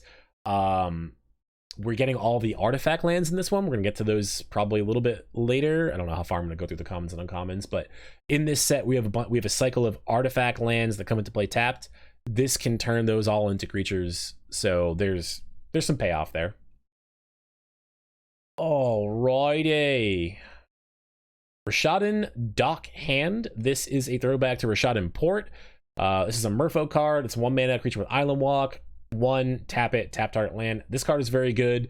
As we've stated in chat, Merfolk sucks. Fuck Merfolk, but this is a good card. Merfolk is going to benefit from this card very highly. Early game, you keep your opponent from having access to things they need to have access to play the game, while you're sitting there behind like an Ether Vial or something like that and popping stuff off. So like you can get some pretty good value out of this. You can tempo play and really punish your opponents for being short on lands too. So it's a good card. I like this card quite a bit. I think it's going to help make Merfolk slightly playable. Death to all Merfolk, give us actual Port, you cowards. Port might be too good for Modern, but maybe not. I don't know. Another new card here. Pro Black, or Sanctifier on Vec, white, Pro Black, Pro Red. When it enters the battlefield, exile all cards that are black and red from all graveyards. So this card basically just says, fuck you, Dredge. Fuck you, Dredge. Fuck you, Dredge, is what this card says.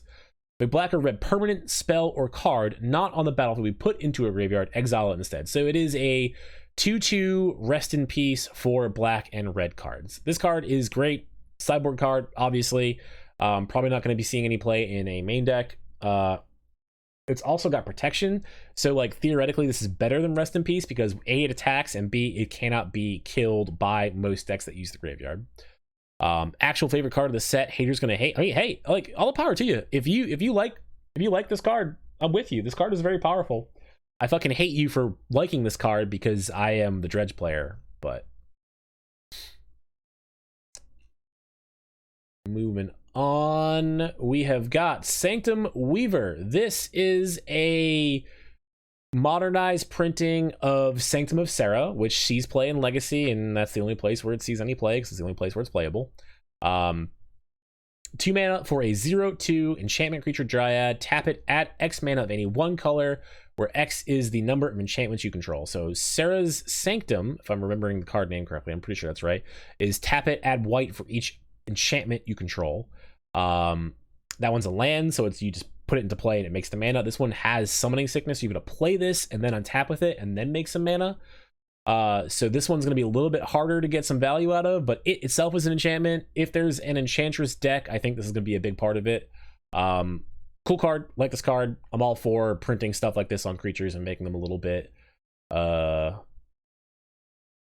playable. Scalding Tarn, got some more of the fetch land reprints. We're skipping over those, unexciting.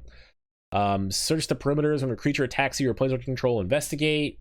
Not modern playable. It's gonna be an EDH card. Woo, here we go. All right, Shardless Agent. We're gonna go to this art because this one's kind of a fun art actually. All right, Shardless Agent, 1 green, blue. This is a reprint from Legacy into Modern.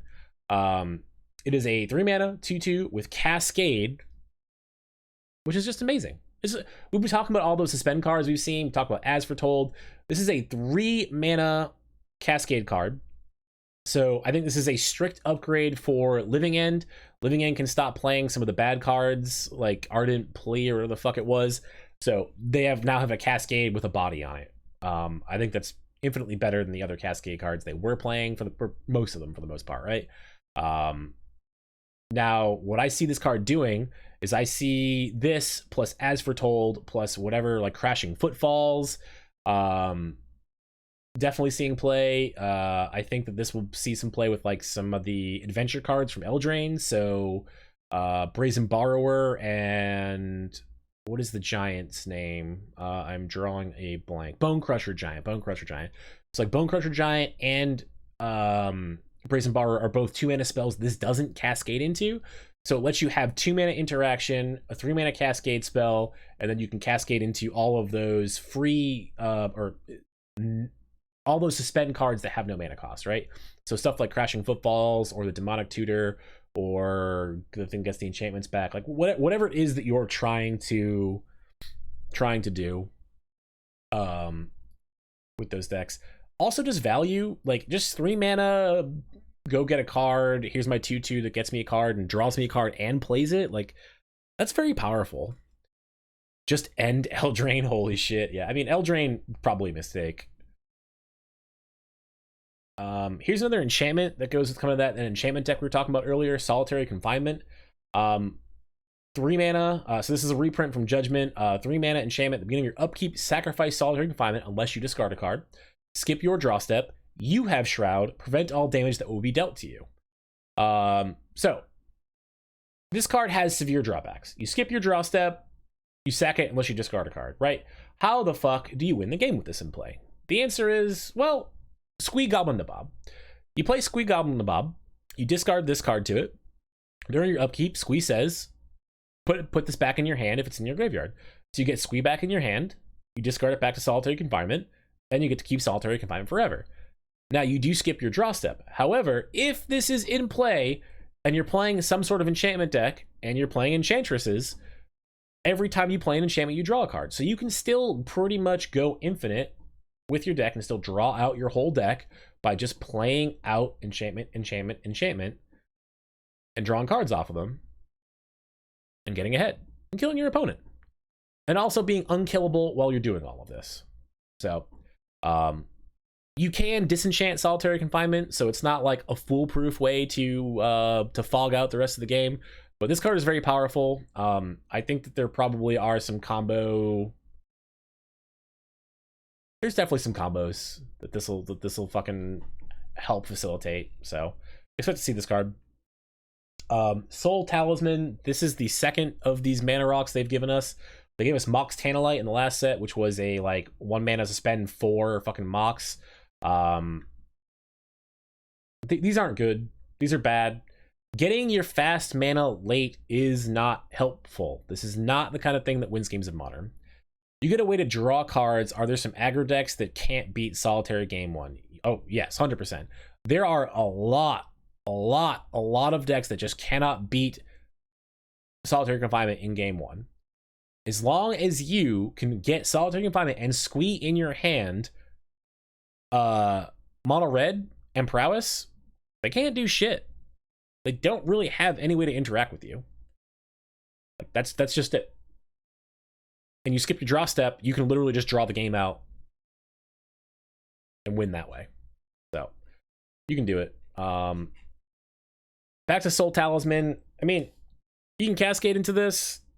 You can suspend it. Getting your fast mana spells slow is bad. This card is bad. Don't be excited about this card. Squirrel Mob. Just keep putting squirrels. We're not talking about this. There's a lot of squirrels in here. I don't think there's going to be see any Modern play. Sterling Grove, on the other hand, this is another reprint to Modern card, which could be a big one. Green-white enchantment. Other enchantments you control have Shroud. So if you have this in play, and you have the brain. We have Solitary Confinement in play, right? You have Solitary Confinement and Sterling Grove in play. Solitary Confinement will have Shroud. You'll have Shroud. And Sterling Grove will be the only enchantment with which they can interact with. And then, even if they do want to go interact with Sterling Grove has this lovely ability that says, 1, sacrifice Sterling Grove, search your library for an enchantment card, reveal it, and then put that card on top of your library. So, like, you get a worldly tutor or vampiric tutor for enchantments, I'd say, with this card in play. It's good value. It's good value. This is a good card. It's a cheap enchantment. Triggers all the enchantment things. This is a big deal. This is going to help facilitate these enchantment decks become real if they get to that point here.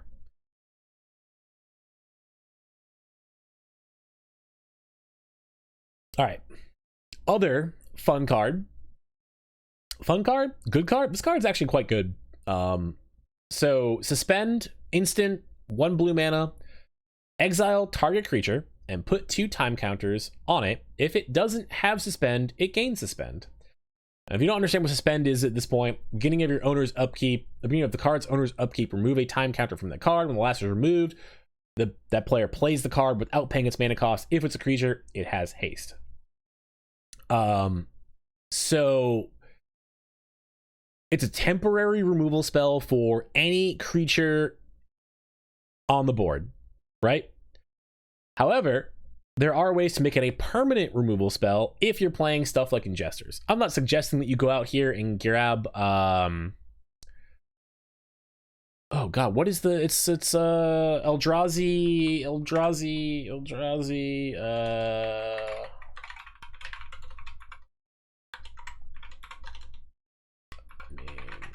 what is the god, what is the card?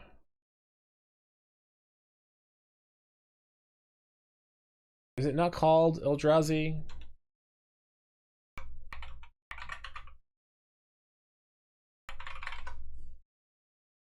Where is it? I'm gonna get to it. Give me 1 second. All these Ingester cards. Wasteland Strangler. That's what I'm looking for. So this is one that has seen play.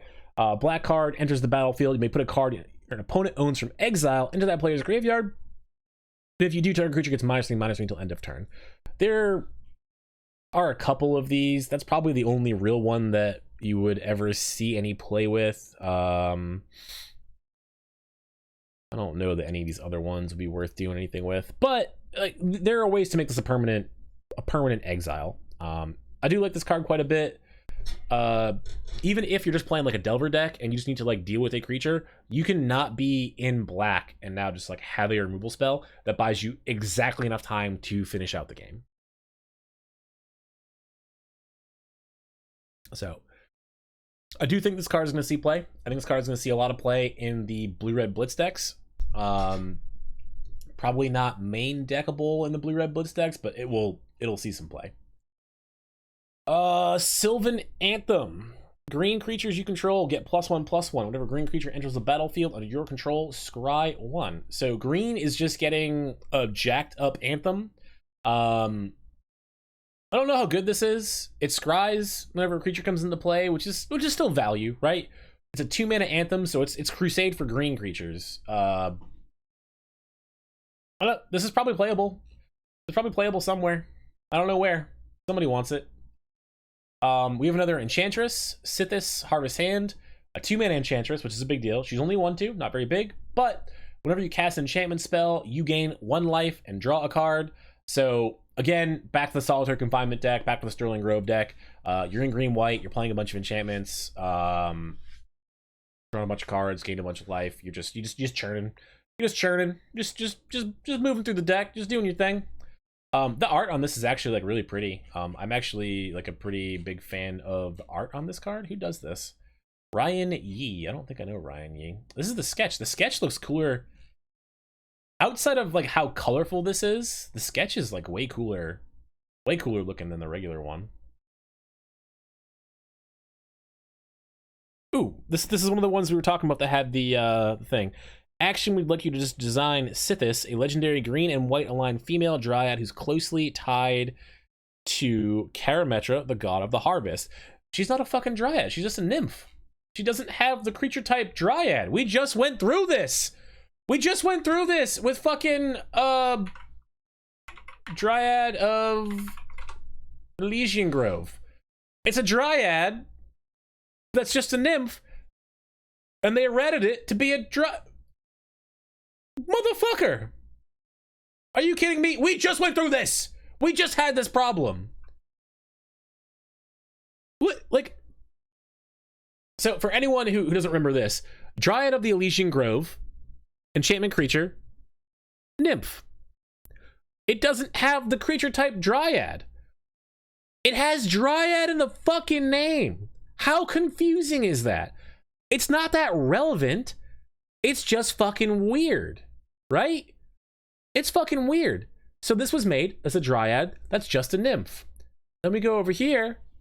We'd like you to make a green and white aligned dryad. And then you come up Here. And what's the words we see right here? Nymph. I just see nymph. What the fuck, Watsy? Come on. This is lazy. So fucking lazy. All right. Let's move on. We're moving on. Enchantress is a thing. Territorial Kavu. Green red. Power and toughness equal number of basic land types among lands you control. So this can become a 2-mana 5/5. Whenever this attacks, choose one, discard a card if you do draw a card, or exile up to one target card from a graveyard.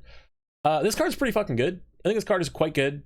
If you play this with the Scion of Draco, this gets first strike and trample. So when you put this into play, it'll be a 5/5. It is a 5/5 first strike trampler. That's kind of a big deal. That's a big fucking body.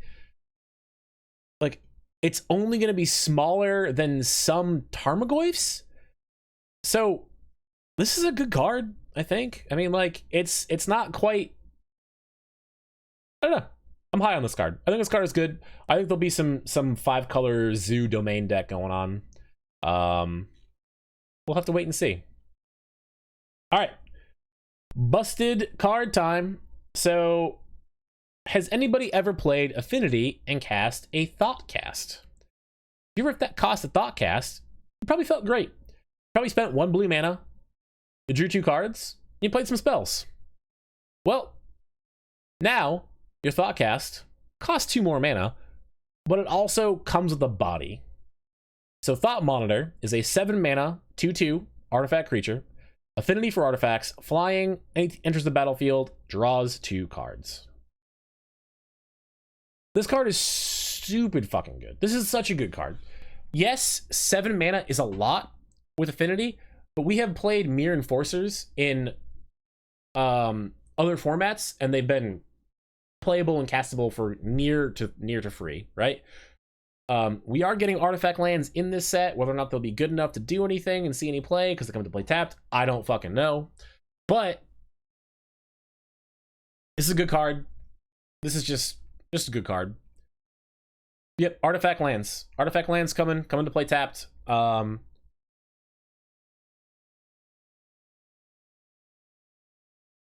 That's all I got. That's literally all I got. It's just good. It's just a good card.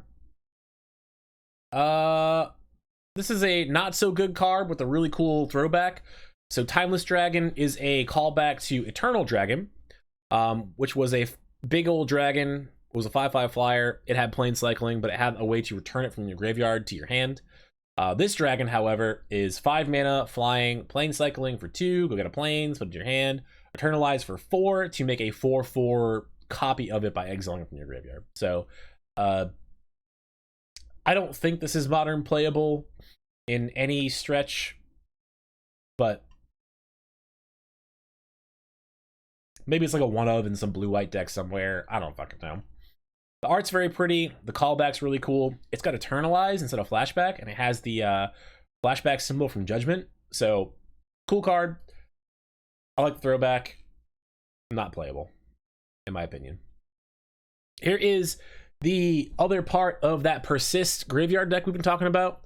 Unmarked Grave is Entomb for non-legendary cards. It is 2 mana, sorcery. Search your library for a non-legendary card, put that card into your graveyard, and then shuffle. This is going to see play with Persist. This is going to be a good card. Mark my words, you will see Unmarked Graves being cast in Modern. Promise you it's going to happen. Promise. Promise. And I will be doing it. All right. I don't fucking know what they're thinking about with this card. Upheaval is a reprint to Modern. Nothing good can ever come from somebody casting an Upheaval. 6 mana, return all permanents to their owner's hands. This was a key piece of the old Psychotog decks from Odyssey Block. You would Upheaval, return all your lands, all your permanents, float some mana, put a Psychotog into play, and then you'd just kill them next turn. Because your opponents would have nothing. You would have a Psychotog, And yeah, that's all the excitement that would happen. You'd play a Sakatog and you would just discard your hand and punch him and then exile all your cards and punch him some more and everyone would be dead. I don't know what the fuck this does in Modern.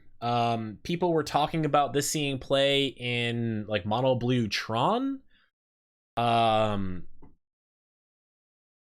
I think their logic is sound, right? The idea is you load a bunch of mana, play the Upheaval, pick up all your lands, pick up your mana rocks, you'd play some mana rocks, you'd play some lands, and then you'd be ahead on the board state, right?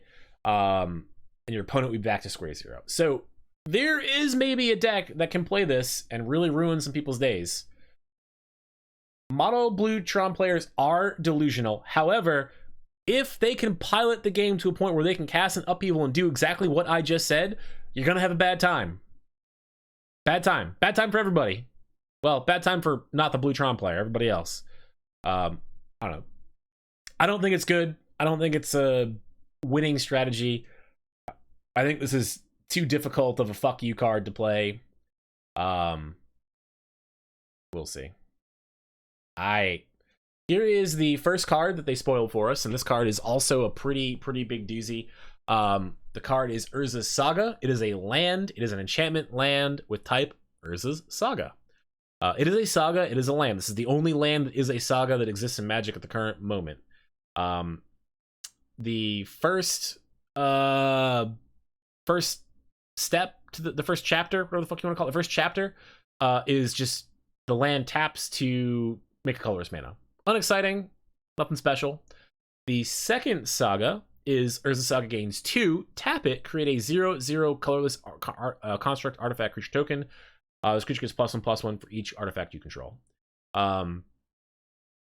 So the way that I think that this particular the second chapter shines is if you do not play Urza's Saga as your first land of the game.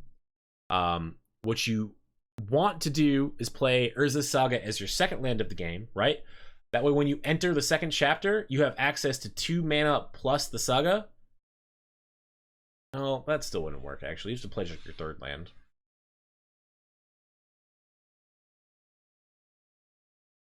Yeah. Well, anyways, if you play it later rather than earlier, right, you're able to actually activate the Urza's Saga, make a construct twice. You can go on the second turn it's in play, you can activate it to make a creature. On the third turn it's in play, with the trigger to sacrifice it, you make another dude, and then you go to the third chapter, which is search your library for an artifact card with mana cost 0 or 1, put it onto the battlefield, and then shuffle.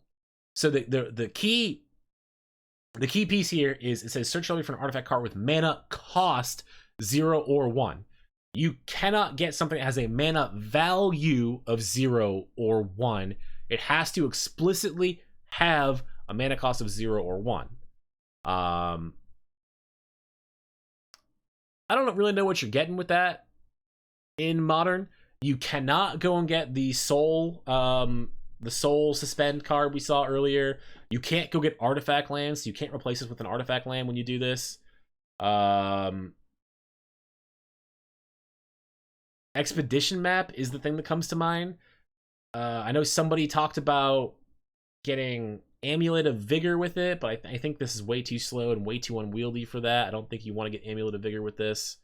I don't think that's the kind of strategy you're looking for here. I don't know. Yeah, I really don't know. I don't know. There's no like you get Mox Amber instead of Mox Opal, which is banned. You can get Mox Amber. It's a Mox you can get. I'm really not sure what you do with this. I'm more excited about this ability. Being able to play this land later in the game and then use this ability twice to make 2 construct tokens might be enough to end the game against some opponents. It being a land drop means it's not counterable. It's good shit. Lots of flavor. Alright, Verdant Catacombs. Skipping over. I think we're at the last of the rares. We're either the last or pretty close to the last. This is a new command, Verdant Command. Target player creates 2 tapped 1/1 green squirrel creature tokens. Counter target loyalty ability of a planeswalker. Exile target card from a graveyard, or target player gains 3 life. So 2-mana instant. You get 2 of these modes. You can't choose any of them twice, so you get 2 of the modes. Target player creates 2 tap squirrels. Counter target loyalty ability of a planeswalker. Exile a card from a graveyard. Target player. This is a really underwhelming. This is a really underwhelming command. The thing that makes this good, that I would say that this makes this playable, right, is this is a 2-mana. Think of it like a 2-mana 2/2 at instant speed that comes into play tapped and then does one of the other 3 things, right? Like this really doesn't do a lot of things that you probably want, but the fact that it is a flash 2/2 creature that does one of these other 3 effects probably makes it good. Like it's like a really weird like oh shit, what was the card?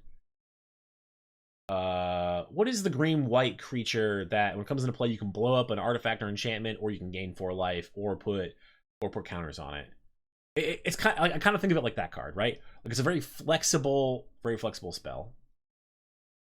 I just don't know that its flexibility makes this one worth it, because I think that most of these modes are not modes that I would want to get. Yeah, Knight of Autumn. This is a 2-mana Knight of Autumn-esque card. It is not anywhere near as good as Knight of Autumn, because you're not destroying anything. But yeah, I don't know. I think this card is okay. I don't think it's amazing. Oh, Vindicate. Here we go. Some fun art. So, all right. So this is a classic 3-mana sorcery to short target permanent. Notably, this can destroy lands. That is a huge feature of this card, is that it can blow up anything. It blows up anything. My favorite part of this particular art is that is Radiant in the art, and she is holding the Might and the Meekstone, and I believe this art here is actually Urza. He's doing, I forget what he does. He does something with Sarah's realm and forces it down into a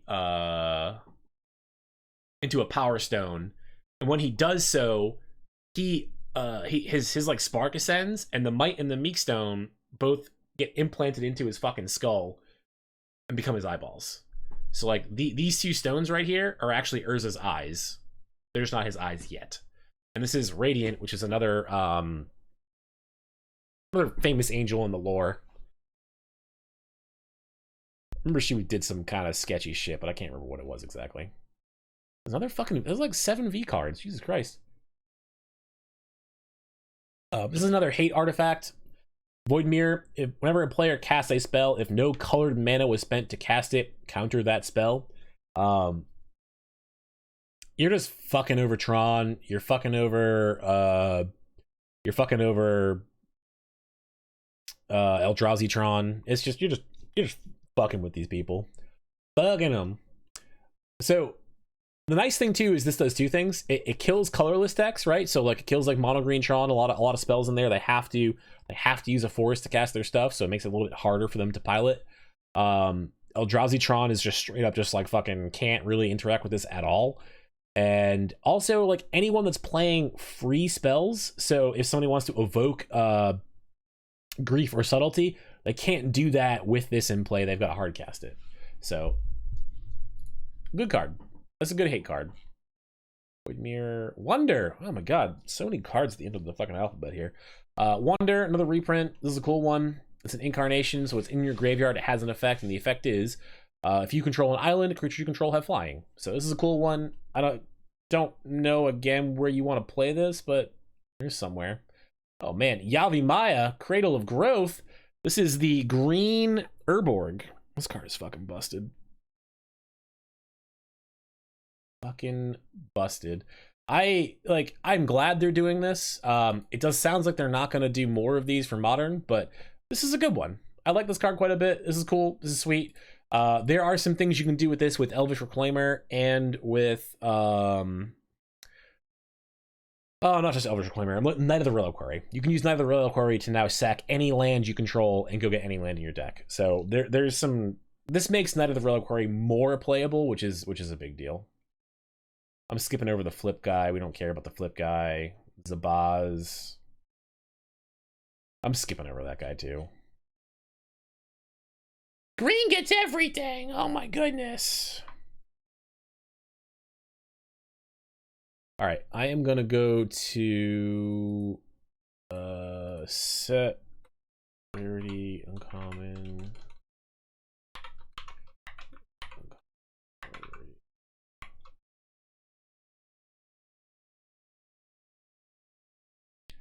And then cards. Want images. Okay. We're going to try to run through some of this a little bit quicker. I don't want to spend a shitload of time. Why is it not? Yeah. I'm not going to spend a shitload of time going through the commons and the uncommons. I'm just going to stop on a couple of them that I think are important.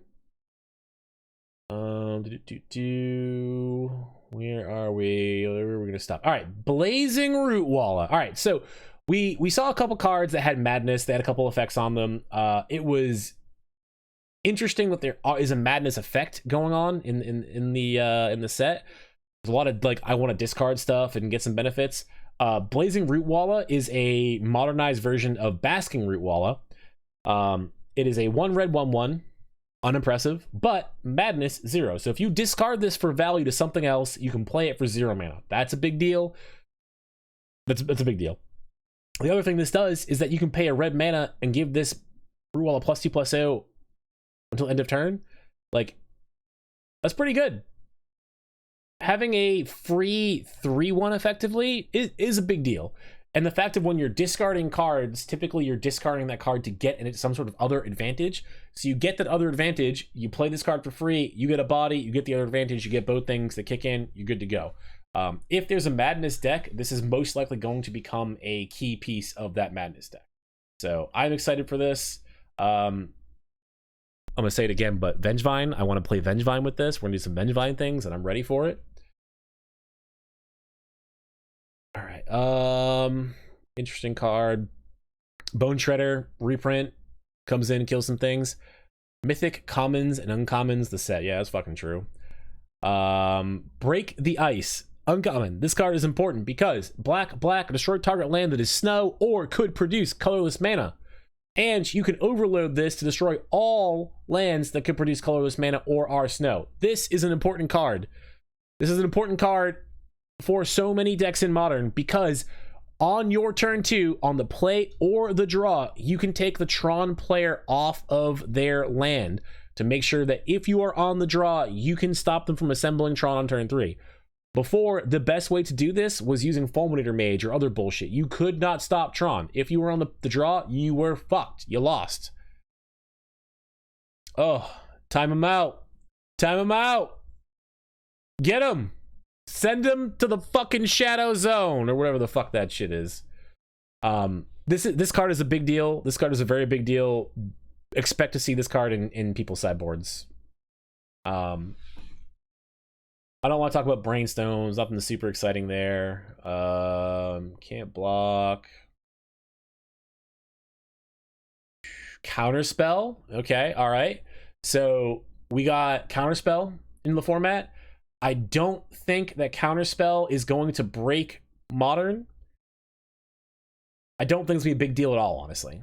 I do think this obviously slots into all of the blue-white decks. I think the first things they start taking out, I don't think Mana Leak is the first card they cut because most decks are playing some number of Logic Knots. They're going to cut Logic Knots first. I do still think Mana Leak is going to see a little bit of play in Modern. Especially because of the casting cost. Blue versus colorless blue is a big deal and makes it much more castable. And Mana Leak is still quite good in almost all points of a game of Modern Magic. Modern Magic Counterspell is still a very good card to include in this set and is going to be picked up by a lot of decks. I also think you're going to get some like Protect the Queen strategies with like Delver decks coming up. How good they are, I don't know. We're going to find out.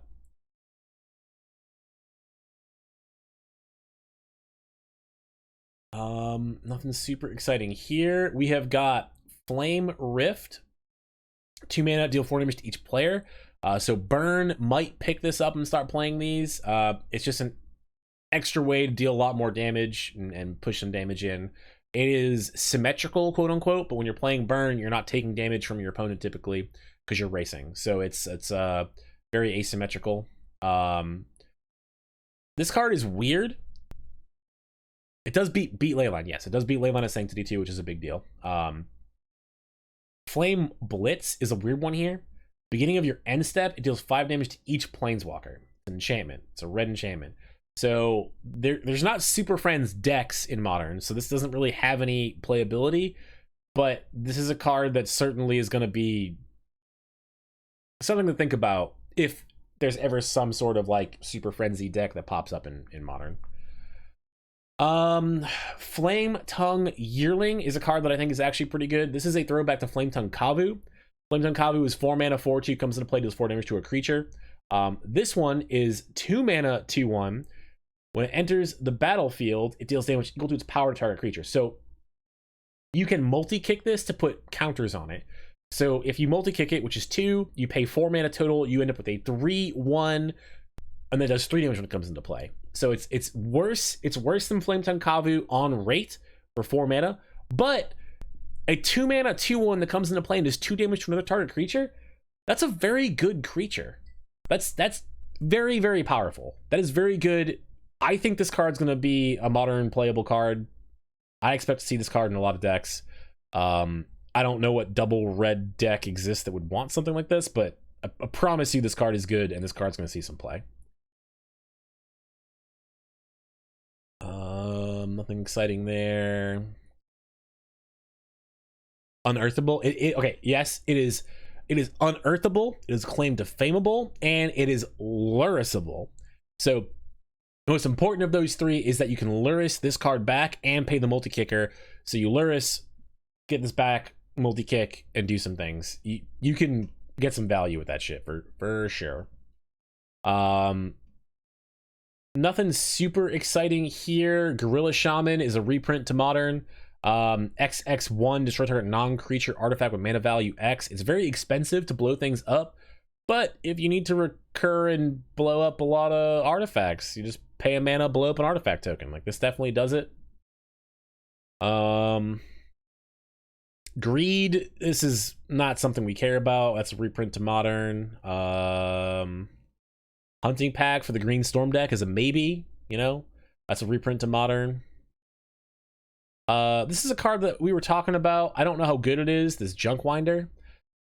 It's a 7 mana 5/6. It's got affinity for tokens. Tokens, not artifacts. Affinity for tokens. A bit of a weird one. Whenever a token enters the battlefield under your control, tap target non-land permanent and opponent controls. It doesn't untap during its controller's next untap step. I'm going to comment on your statement 1 second because I disagree with you again. But this is kind of an interesting card. If you're playing a deck that wants to make a bunch of tokens, this becomes a cheap threat. It's a 2 mana 5/6, right? And then when you keep making more tokens, you can just Frost Breath all of their threats. So like, there's so much you can do with this. I think this card is good. I don't know if it's Modern playable, but this card is close if it's not. All right. So, chat, Mr. Flapjack, you have said greed is how solitary confinement wins. I disagree very wholeheartedly because solitary confinement prevents damage dealt to you, does not prevent loss of life. If I pay 2 life, I still lose 2 life.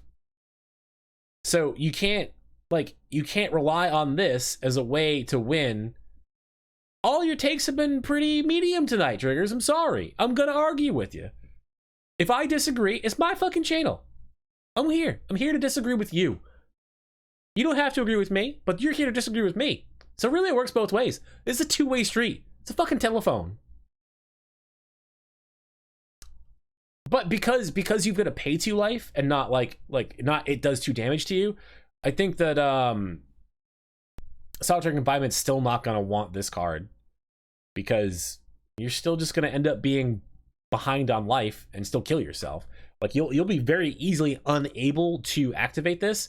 Also, like, it's black mana to activate. I don't know. Maybe there's a way where it can gain a bunch of life, and I'm just not fucking smart enough for it. But I would not go to this first. This is not my first thought. I would rather play Underworld Connections. If I was looking for something like Greed, I would be looking for Underworld Connections before I was looking for Greed, I think. Or Phyrexian Arena, that's another one. Both of those are fucking modern legal.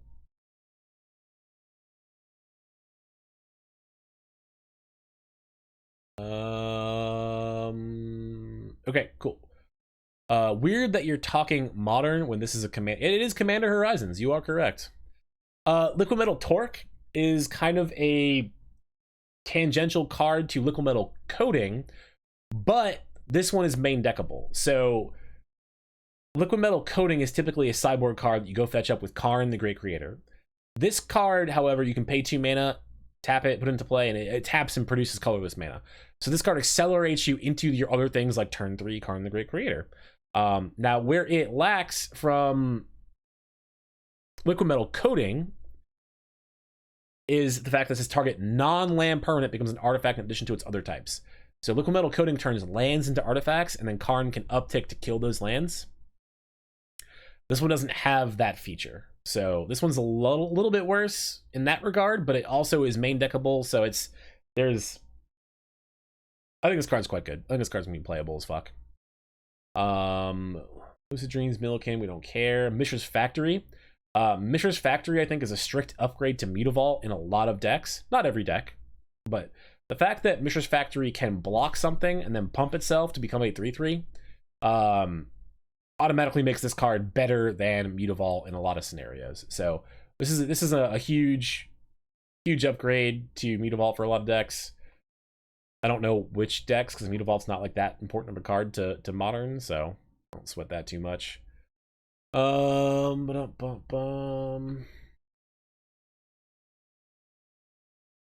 of this is exciting.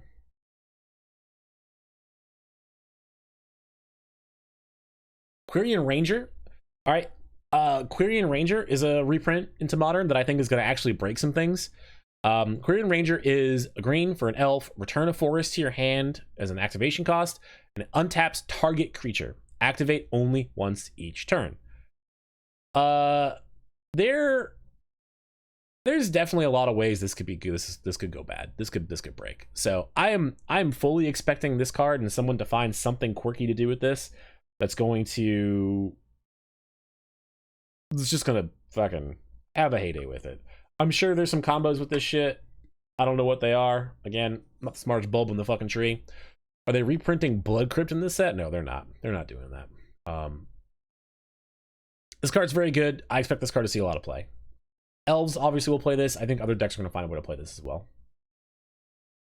Rakdos Headliner. If the Madness deck is a playable deck, I think this is a good card for that deck. It is a 2-mana 3/3 with haste, which is reasonable body with haste there. Echo cost is discard a card. If the discarding of a card is a benefit for your strategy, I think this card is good, and I think this card is playable. I don't think we're there yet, though, but I guess time will see. Time will see.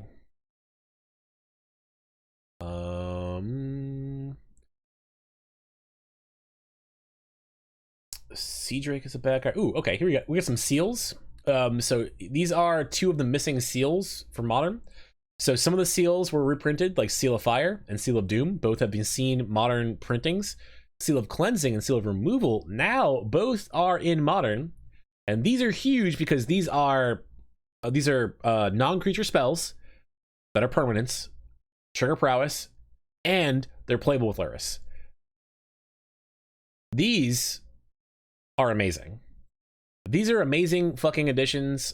If the Enchantress deck is playable, these just slot right into the Enchantress deck because you play these for cheap. They draw a card and they sit around as spells for later. You bounce things, do whatever the fuck, you know? Like these are good. These are good cards. Those are good additions. I am on board those cards. I don't care about any of these. Soul Snare's not super exciting. Squirrel Sanctuary, Squirrel Noble, some Squirrel Tribal bullshit. Ooh, okay, all right, Strike It Rich. Here we go. So we've been talking about these green storm cards. This is another card that enables the green storm cards to continue to play the game they want to play, right? I want to play a spell and be able to play another spell off that spell. I want to chain my spells together. So Strike It Rich is a card that I think is going to see a lot of play in that regard. This and the Prowess decks, possibly even some variety of other storm decks. I don't know. We're gonna get a Sudden Edict, don't worry. But Strike It Rich is good because it's 1 red, create a treasure token, and then it has flashback 2 and a red to create another treasure token, right? So it's not great. You're not up mana when you do this, but it's a free spell that you can play to help your storm costs along. You can also fix some mana. You can float some red into some green, trying to get that fucking ooze live. This card's very good. I'm high on this card. I like this card quite a bit. I think you're gonna see some of this card floating around Modern as well. All right, Sudden Edict.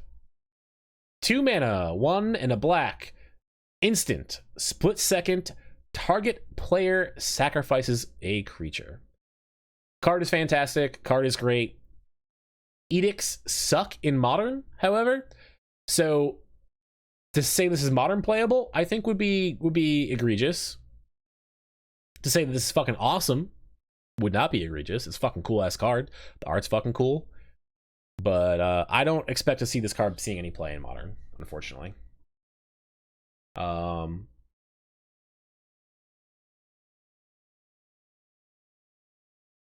Nothing super exciting here to talk about. Vile Entomber, I actually kind of like a little bit. Vile Entomber is a 4 mana 2/2. 4 mana 2/2 with Death Touch. When it enters the battlefield, search your library for a card and put that card into the graveyard and shuffle. So this is how you can entomb things with a body. It's got Death Touch. I don't know if this is great, but I would easily play this as a 5th or 6th copy of an Entomb effect in a deck that wanted to have an Entomb effect. The fact that it is a body that has Death Touch makes it like fair trade for how much it costs. It's obviously not amazing, but still pretty good. But it poops on Boggles and Infect. It doesn't poop on Boggles because they could already have the Dryad Arbor in play. It just makes them play different. That's all. It does hurt Infect a little bit more because they can't animate a land in response, but again, I think that you're overestimating how good this card is against both of those. Nothing exciting here. Zurin Orb is the card that combos with what's her nuts? Oh my god, the green mythic we talked about earlier. Whenever you sack a land, you make a 5/3. Names are eluding me here. But this is the card we were talking about that goes with that. You go fetch this card somehow, either with like Karn, Titania. Yes, thank you, Titania. The Titania, you go fetch this Zurin Orb either with Karn or with like Urza's Saga of the Land or something like that. And then you just sack all your lands and make some 5/3s. Have some fun. Have some fun. Nothing new with Abundant Harvest. We knew this card was coming. Nothing exciting there. Nothing here, nothing here, nothing here. These are all the commons. These are gonna be a lot less good. Okay, Bone Shards. Bone Shards is a good card to get here. This is a brand new card. This is a play on Bone Splinters. 1 black, sorcery, additional cost to cast a spell, sacrifice a creature, or discard a card. Very, very good options available here, right? So sacrifice a creature if you get a creature you want to get rid of, or discard a card if you're playing with the Madness deck, or just have a land you want to pitch, whatever the fuck. And it's destroy target creature or planeswalker. This card is sweet. This card is very good. I'm on board. This card is great. I think this card's going to see some play. You can play this in the Reanimator decks as a way to remove early threats and discard one of your cards you want to reanimate into the yard, right? If it's stuck in your hand. Is the shock variant worth talking about? Which, did I pass it? I think I know what card you're talking about, and I am going to talk about it when I get there. I just don't think I've got there yet. I'm getting there. You calm down. Calm down.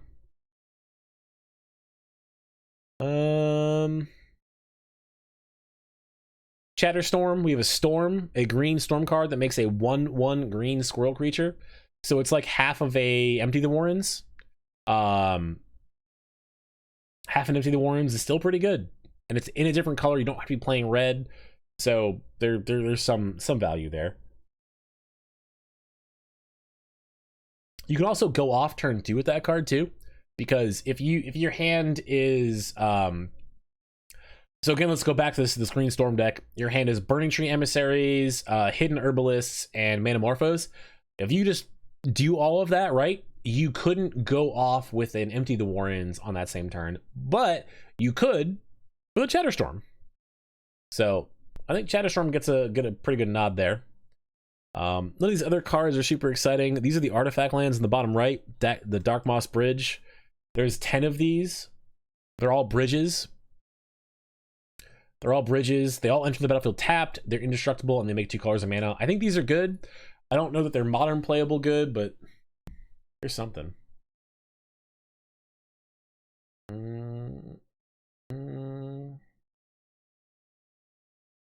are we going here? Where are we going? I want to touch on this card because it's a fuck you. Faithless Salvaging is 2 mana instant, discard a card, then draw a card. Rebound, do the same thing again. I'm pissed that they're just making fun of us for having banned Faithless Looting. You want to talk about Echoing Return? This card? So, Echoing Return is interesting. It's a... I think this card might be good. I don't know how you break this card, right?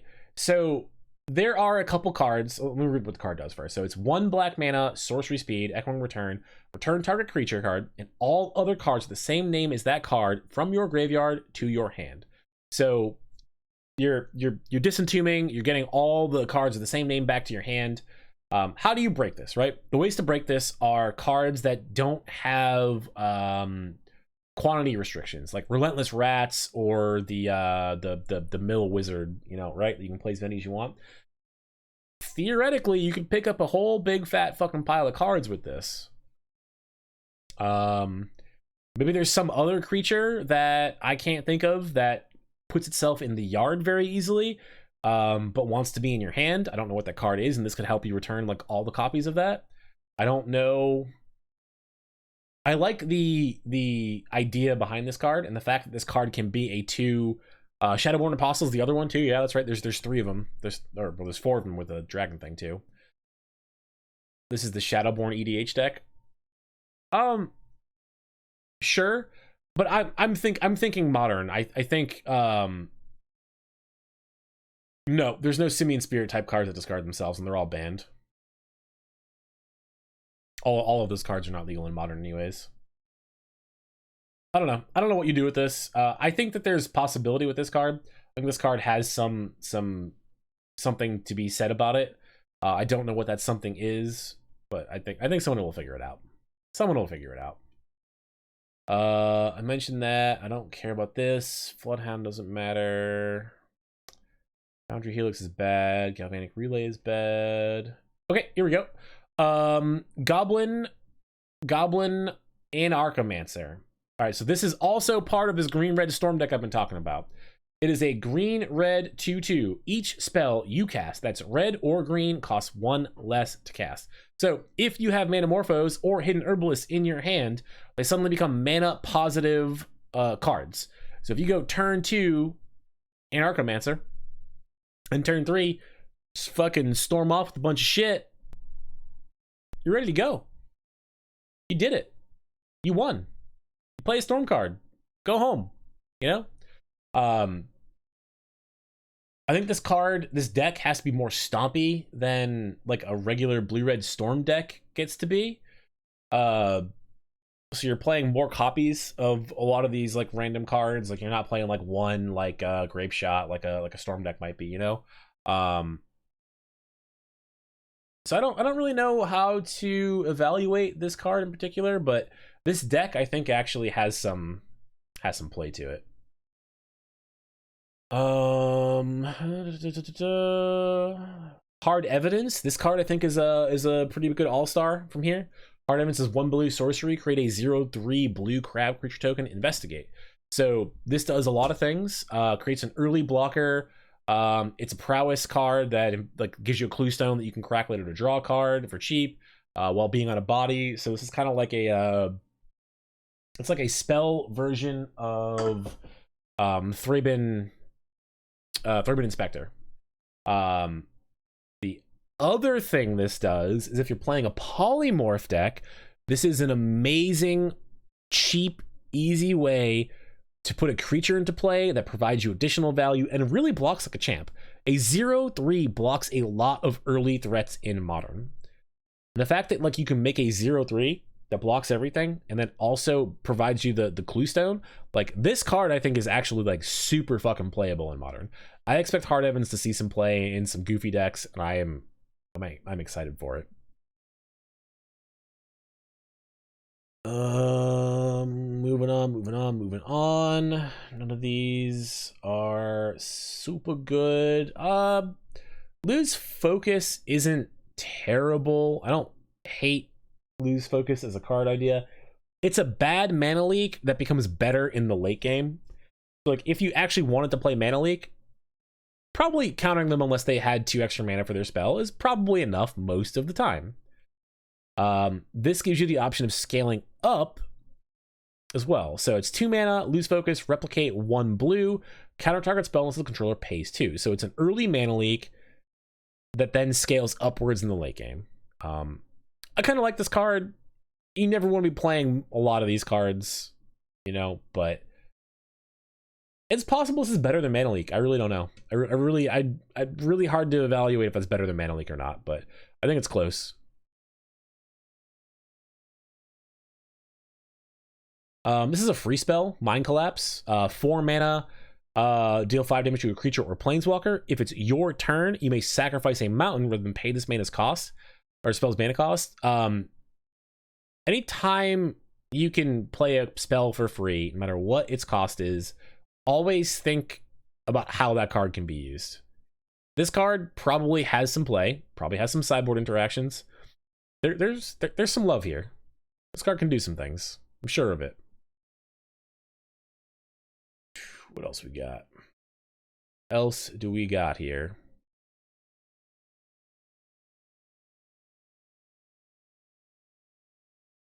You know, none of these are super good. Nothing super exciting to talk about. Mirror Enforcer got a strict upgrade. Mirror Enforcer now is a salamander. And also has artifact land cycling, which is just a very strange very strange ability to have on it, but this card is just straight up strictly better than Mirror Enforcer. 7 mana, 4/4 affinity for artifacts. It's Mirror Enforcer with an extra ability and a better creature type. It's a salamander. It's so much better.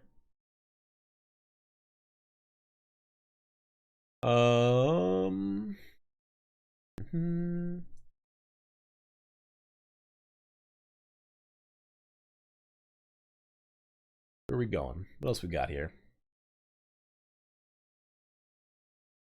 Here we go. Here's that shock variant. Creature type improvement. Fat Mander is the best Mander. Yeah, I agree. Salamander's a good upgrade. All right, here is that shock variant that Mike was talking about. So Unholy Heat is 1 red mana. Unholy Heat deals 2 damage to target creature or planeswalker. Delirium. Unholy Heat deals 6 damage instead if there are 4 or more card types among cards in your graveyard. So I like that all these red burn spells that only hit creatures have now also been able to hit planeswalkers. This card is reasonable, right? There's not a lot of decks that want to just shock a creature early game. But the fact that it's flexible enough to, like, you can kill Primetime. I can kill a Primetime for 1 red mana with this card. With a card that's playable earlier and can also kill like early Elvish Reclaimer or kill like an Azusa. I like this card quite a bit. I think this card's good. I don't know what red deck wants to be getting Delirium. That's kind of where I am off a little bit on it. But if you have a deck that can reliably get Delirium, I think this card is a pretty good consideration for your deck. I think that's really it. I touched on all the things I really wanted to touch.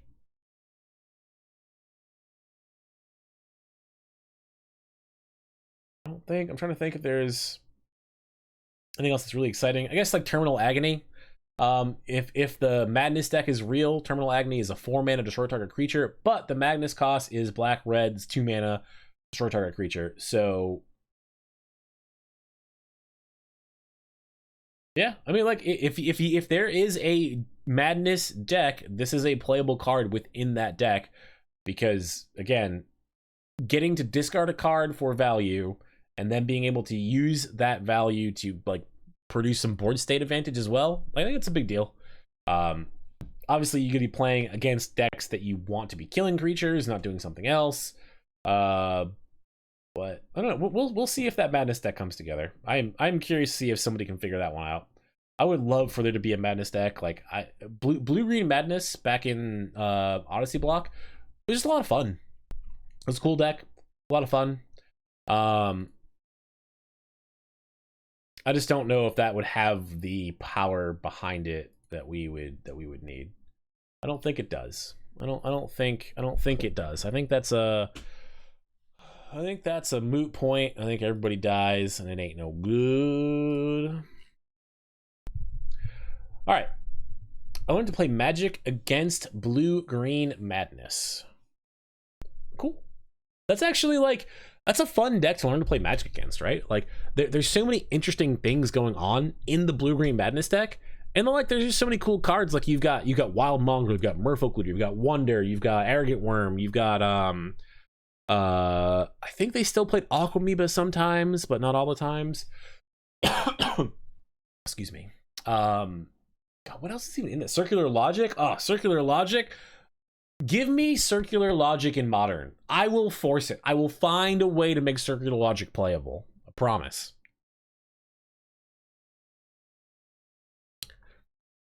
For the record, Circular Logic would probably not be playable in Modern. But oh my god, imagine if it was. It would have been if I had any fucking idea what any of it did. Look, man. I've met you. You have your moments. But you're a smart guy. I believe that if somebody walked up to little kid you, having never played Magic before, and tried to teach you how to play Magic with Blue-Green Madness, that I think you could have grasped it and handled it. I believe. I know you know it now. I'm saying little kid you. I'm saying little boy Driggers didn't know he wanted to grow up and look like me yet. Just little boy Driggers. He was sitting there and he was like, I can read. You know, like you could do it. I have faith that you knew, and you're downselling yourself.